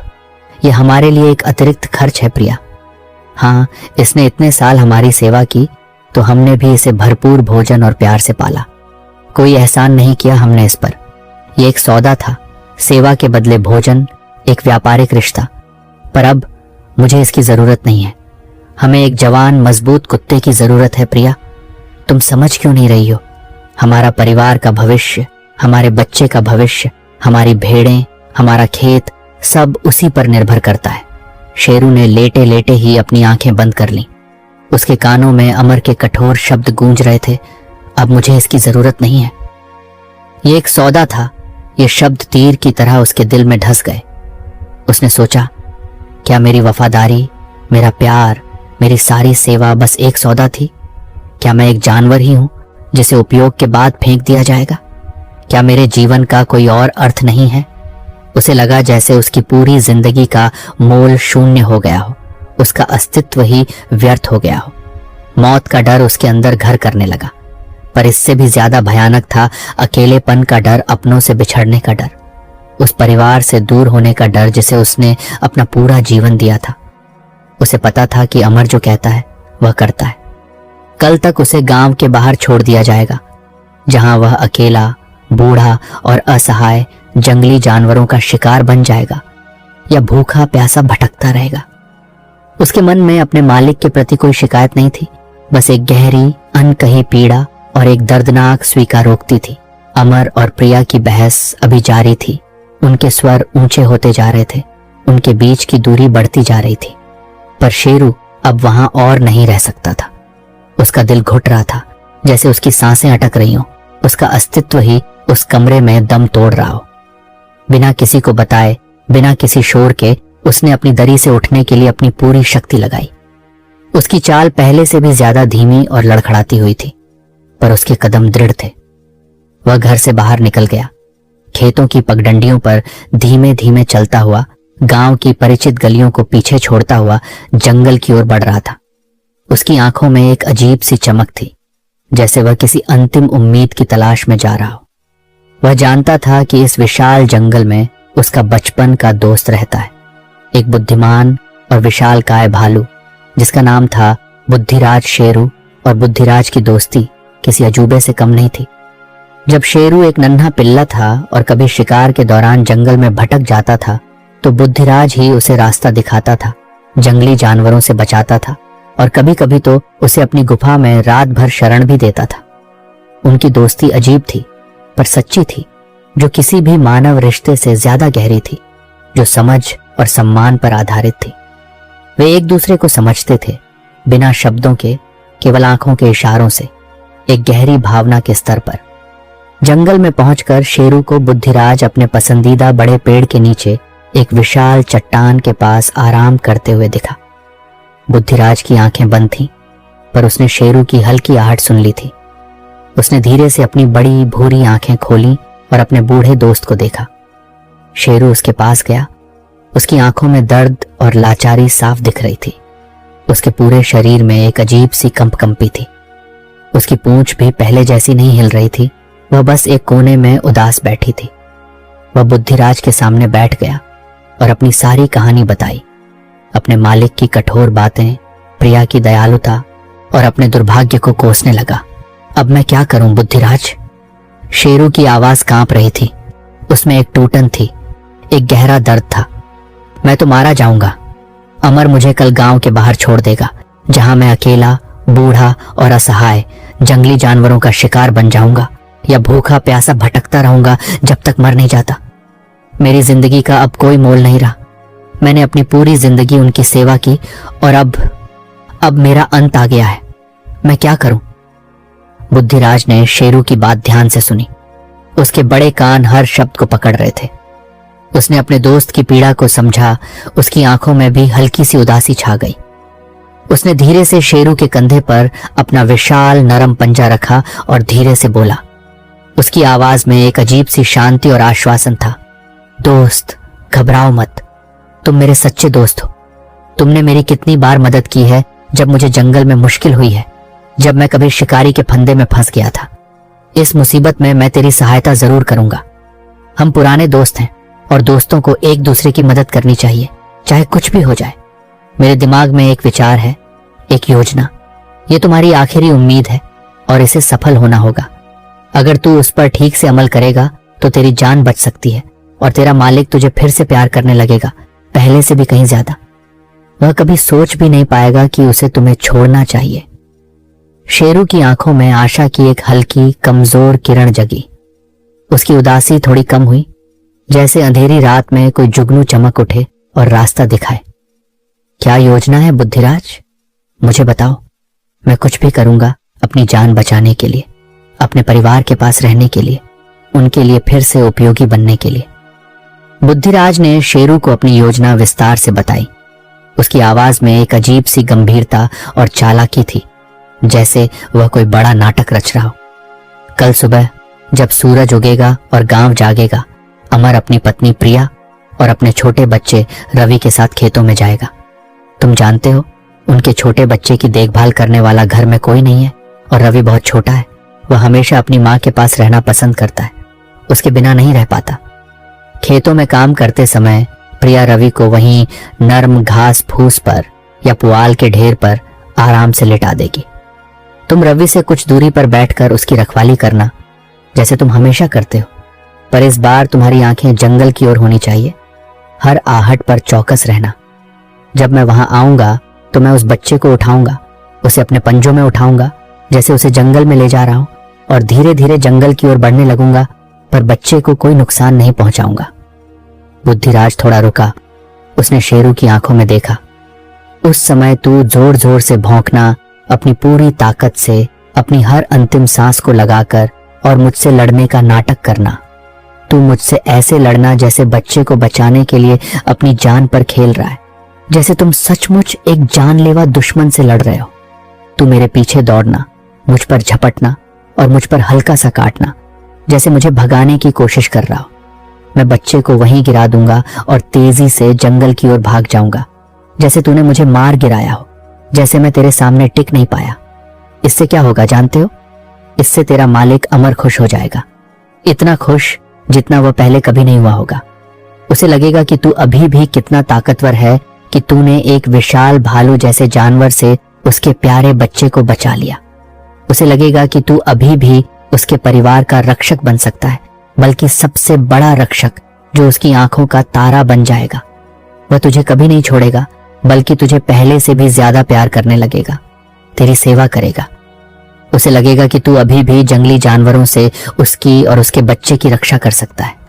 शेरू को यह योजना सुनकर एक अजीब सा उत्साह और एक नई ऊर्जा का संचार हुआ। ये उसकी आखिरी उम्मीद थी, एक आखिरी मौका अपनी वफादारी साबित करने का, अपने परिवार के पास रहने का, एक बार फिर अपने मालिक की आंखों में सम्मान देखने का। धन्यवाद बुद्धिराज, तुम मेरे सच्चे मित्र हो, तुमने मेरी जान बचा ली। मैं इस योजना को जरूर सफल बनाऊंगा, अपनी जान की परवाह किए बिना। दोनों दोस्तों ने एक दूसरे को देखा। उनकी आंखों में एक अनकहा वादा था, एक विश्वास जो शब्दों से परे था, एक मित्रता जो जीवन और मृत्यु से भी बड़ी थी। अगली सुबह तड़के, जब सूरज अभी पहाड़ों के पीछे से अपनी सुनहरी किरणें फैला रहा था और ओस की बूंदें घास पर मोतियों से चमक रही थी, अमर अपनी पत्नी प्रिया और छोटे रवि के साथ खेतों के लिए चला। शेरू भी उनके साथ हो लिया। उसके दिल में एक अजीब सी घबराहट और साथ ही एक नई उम्मीद भी थी। वह जानता था कि आज उसकी जिंदगी की सबसे बड़ी परीक्षा है। आज उसकी वफादारी और उसके अस्तित्व का फैसला होगा। उसकी बूढ़ी हड्डियों में भी आज एक नई ऊर्जा महसूस हो रही थी, जैसे उन्हें फिर से कोई उद्देश्य मिल गया हो। खेतों में पहुंचकर प्रिया ने एक नर्म और शांत जगह चुनी, जहां सूरज की सीधी रोशनी नहीं पड़ती थी और हवा भी धीमी थी। वहां उसने पुआल का एक छोटा सा बिस्तर बनाया, उस पर एक साफ मुलायम कपड़ा बिछाया और रवि को उस पर आराम से लिटा दिया। रवि अपनी मां के पास होने से खुश था और धीमे धीमे गुनगुना रहा था, अपनी छोटी उंगलियों से हवा में कुछ खोज रहा था। शेरू रवि से कुछ दूरी पर बैठ गया। उसकी नजरें जंगल की ओर थीं, जहां से बुद्धिराज आने वाला था। समय धीरे धीरे बीत रहा था। हर पल शेरू को सदियों सा लग रहा था। उसकी धड़कनें तेज हो रही थीं और उसकी बूढ़ी हड्डियां भी जैसे अपनी भूमिका निभाने को तैयार थीं।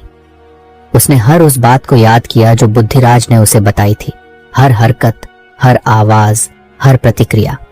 अमर और प्रिया अपने अपने काम में जुट गए। अमर हल चला रहा था, उसकी आवाज बैलों को दिशा दे रही थी और प्रिया छोटे पौधों को खरपतवार से साफ कर रही थी। उसके हाथ तेजी से चल रहे थे। वे बीच बीच में रवि की ओर देख लेते थे, जो अभी भी आराम से लेटा हुआ था।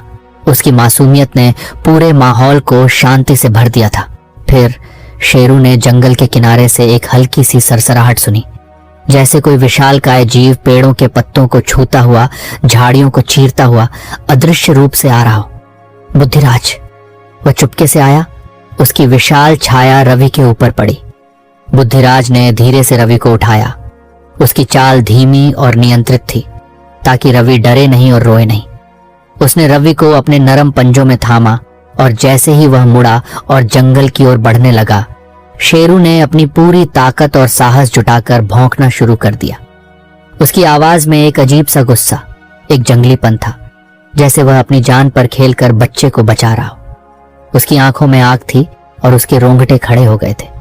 वह पूरी गति से बुद्धिराज के पीछे दौड़ा। उसकी लड़खड़ाती हुई चाल में भी एक अजीब सी फुर्ती आ गई थी और उस पर झपटने का नाटक किया। उसने कई बार बुद्धिराज के पीछे के हिस्से पर हल्का सा काटा भी, जैसे सचमुच लड़ रहा हो। उसकी हर हरकत में एक सच्चा जुनून था। अमर और प्रिया, जो कुछ दूरी पर काम कर रहे थे, शेरू का ऐसा विकराल भौंकना सुनकर चौंक गए। उन्होंने तुरंत अपनी नजरें घुमाई। उनके दिल में एक अजीब सी घबराहट हुई। उनके शरीर में खून जम सा गया। उनकी आंखों ने जो देखा, उस पर उन्हें विश्वास नहीं हुआ। एक विशाल भालू उनके प्यारे बच्चे को उठाकर ले जा रहा था और उनका बूढ़ा शेरू, जिसे वे बेकार समझ रहे थे, पागल कुत्तों की तरह उस पर झपट रहा था, उसे रोकने की हर मुमकिन कोशिश कर रहा था। उनके मुंह से डर और सदमे की चीख निकली, रवि, भालू, शेरू! उनकी आवाजें पूरे खेत में गूंज उठी। दोनों ही डर के मारे जोर जोर से चिल्लाते हुए भालू की ओर दौड़े। अमर के हाथ से हल छूट गया और प्रिया की टोकरी पलट गई। उसके हाथ में लगी फसल बिखर गई। उनकी सांसें अटकी हुई थीं। उनके दिल तेजी से धड़क रहे थे, जैसे वे अभी फट जाएंगे। उन्हें लगा कि उनका प्यारा रवि अब गया। उनकी आंखों के सामने से उनके जीवन का अंश छिन रहा था। वे भागते भागते प्रार्थना कर रहे थे। हर कदम पर उनकी उम्मीद टूट रही थी। उनकी आंखों में आंसू थे। पर उनके पहुंचने से पहले ही बुद्धिराज ने अपनी योजना के अनुसार बच्चे को वहीं घास पर धीरे से गिरा दिया, जैसे शेरू ने उसे मार गिराया हो, और तेजी से जंगल में घुस गया, जैसे किसी ने उसे जबरदस्ती भगा दिया हो। उसकी चाल में अब भी चालाकी और फुर्ती थी। शेरू ने एक आखिरी भौंक लगाई, जैसे उसे भागते हुए भालू को कोस रहा हो, अपनी जीत का जश्न मना रहा हो। शेरू तुरंत बच्चे के पास पहुंचा। रवि थोड़ा चौंका हुआ था, पर उसे कोई चोट नहीं आई थी, बस उसकी आंखों में थोड़ी हैरानी थी। उसने शेरू के नरम फर को पकड़ लिया था, जैसे उसमें उसे सुरक्षा मिल रही हो। शेरू ने धीरे से रवि को अपनी गर्दन से पकड़ा, उसे उठाकर अपने मालिक अमर के पास ले आया। उसकी आंखों में एक विजय की चमक थी, एक गर्व की भावना थी। अमर और प्रिया ने रवि को सुरक्षित देखा तो उनकी आंखों में खुशी के आंसू आ गए। उन्होंने रवि को शेरू के हाथों से लिया और उसे कसकर गले लगा लिया। उन्होंने शेरू को ऐसे देखा जैसे वह कोई देवदूत हो, उनके जीवन का सबसे बड़ा रक्षक। अमर ने शेरू को कसकर गले लगा लिया। उसकी आंखों में पश्चाताप, प्रेम और असीमित कृतज्ञता थी। उसकी आवाज भर्रा गई थी, शेरू, मेरे शेरू, तुमने हमारे रवि की जान बचाई, तुमने हमें दूसरा जीवन दिया। मैं कितना मूर्ख था जो तुम्हें बेकार समझ रहा था, जो तुम्हें बोझ मानता था। मैंने तुम्हें बोझ कहा और तुमने मेरे बेटे की जान बचाई, मेरे जीवन का सबसे अनमोल हिस्सा। मुझे माफ कर दो मेरे दोस्त। प्रिया ने भी शेरू को दुलारा, उसके सिर पर प्यार से हाथ फेरा। उसकी आंखों में कृतज्ञता और अपने पति के प्रति थोड़ी सी शिकायत थी कि उसने शेरू को गलत समझा था। अमर ने अपनी पत्नी से कहा, उसकी आवाज में भावुकता और एक नई समझ थी, प्रिया, अब मैं अपने शेरू को कभी नहीं छोड़ूंगा।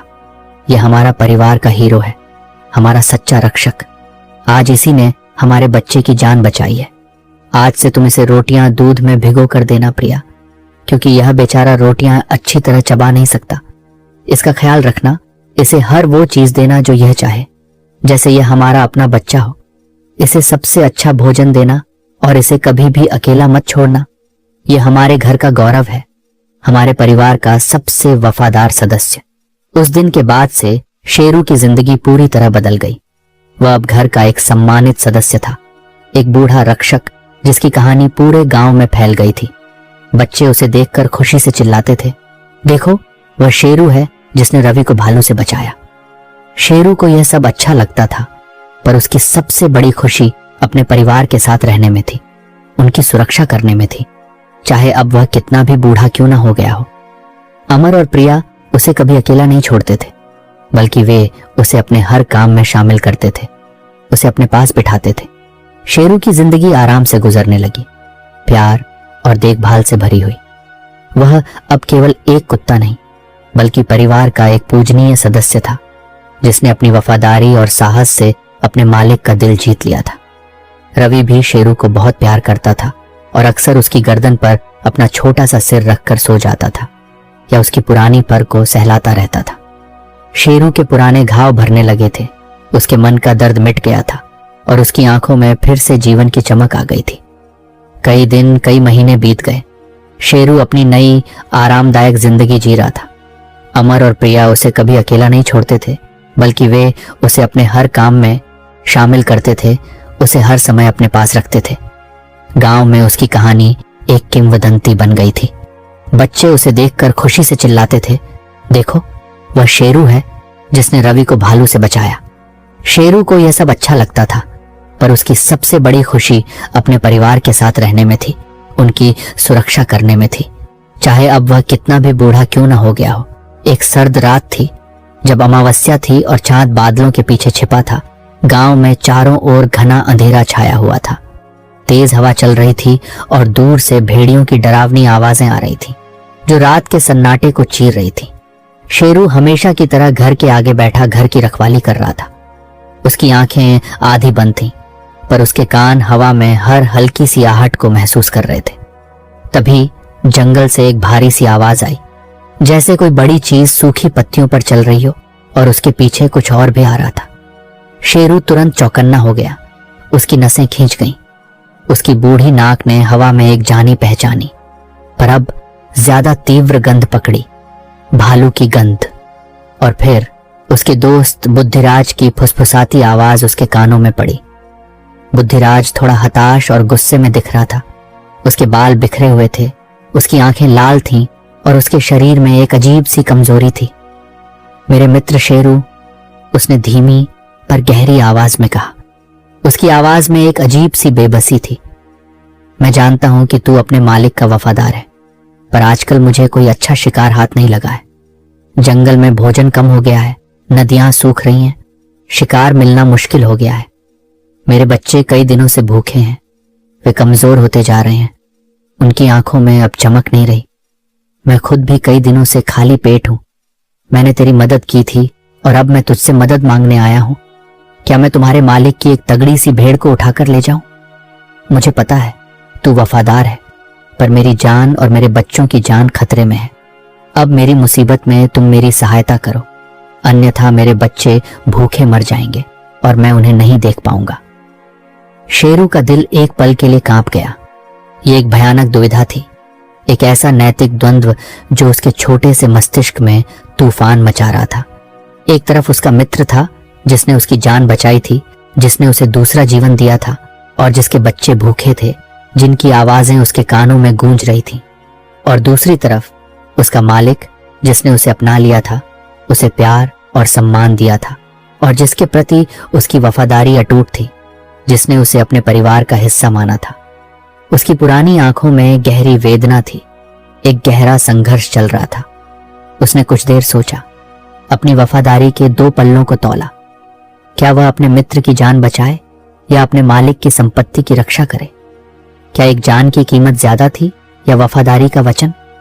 अंततः उसने अपनी वफादारी को चुना, वह वफादारी जो उसके खून में दौड़ रही थी, जो उसके अस्तित्व का आधार थी, जो उसके पूरे जीवन का सार थी। बुद्धिराज, शेरू ने धीमी पर दृढ़ आवाज में कहा। उसकी आवाज में एक अजीब सी उदासी और दर्द था। मैं जानता हूं कि तुम मुसीबत में हो, मैं तुम्हारी हालत समझता हूं, मैं तुम्हारी पीड़ा महसूस कर सकता हूं, पर मैं तुम्हारी मदद नहीं कर सकता। ये नहीं हो सकता। तुम मेरे सामने मेरे मालिक की भेड़ उठाकर नहीं ले जा सकते।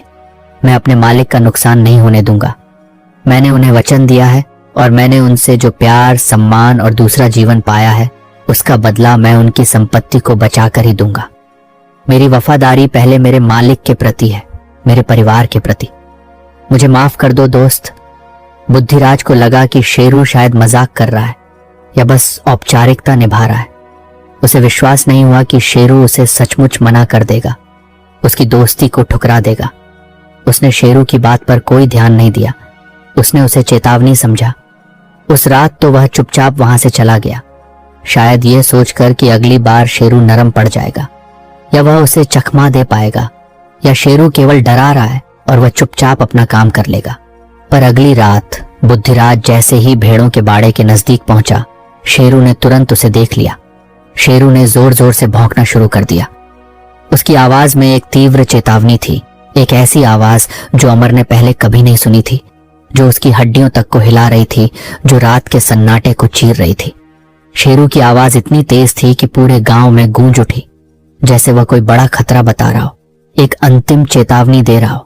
शेरू का भौंकना सुनकर अमर और प्रिया तुरंत बाहर आए, अपनी मशालें जलाकर और हाथों में लाठियां लिए हुए। उनकी नींद टूट चुकी थी, उनके दिल में एक अनजाना डर था। बुद्धिराज को शेरू की वफादारी देखकर गुस्सा आया। उसे लगा कि शेरू ने उसे फिर से धोखा दिया है, उसकी दोस्ती का अपमान किया है। उसे अपनी जान बचाकर तेजी से वहां से भागना पड़ा। उसकी आंखों में अब बदला लेने की आग जल रही थी। बुद्धिराज को शेरू पर बहुत गुस्सा आया। उसे लगा कि शेरू ने उसके साथ गद्दारी की है, उसकी दोस्ती का अपमान किया है, उसे अपमानित किया है।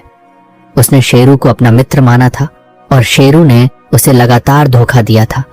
उसे अपने बच्चों की भूख से भी ज्यादा अपने मालिक के प्रति वफादार दिखाया था। उसके अंदर बदले की आग जलने लगी, एक ऐसी आग जो उसे कुछ भी कर गुजरने को मजबूर कर रही थी, किसी भी कीमत पर शेरू को रास्ते से हटाने के लिए। उसने मन ही मन सोचा कि अब शेरू से इसका बदला लेना ही पड़ेगा, क्योंकि जब तक शेरू जिंदा रहेगा वह अमर की भेड़ें कभी नहीं चुराने देगा। शेरू उसकी राह का सबसे बड़ा कांटा बन चुका था।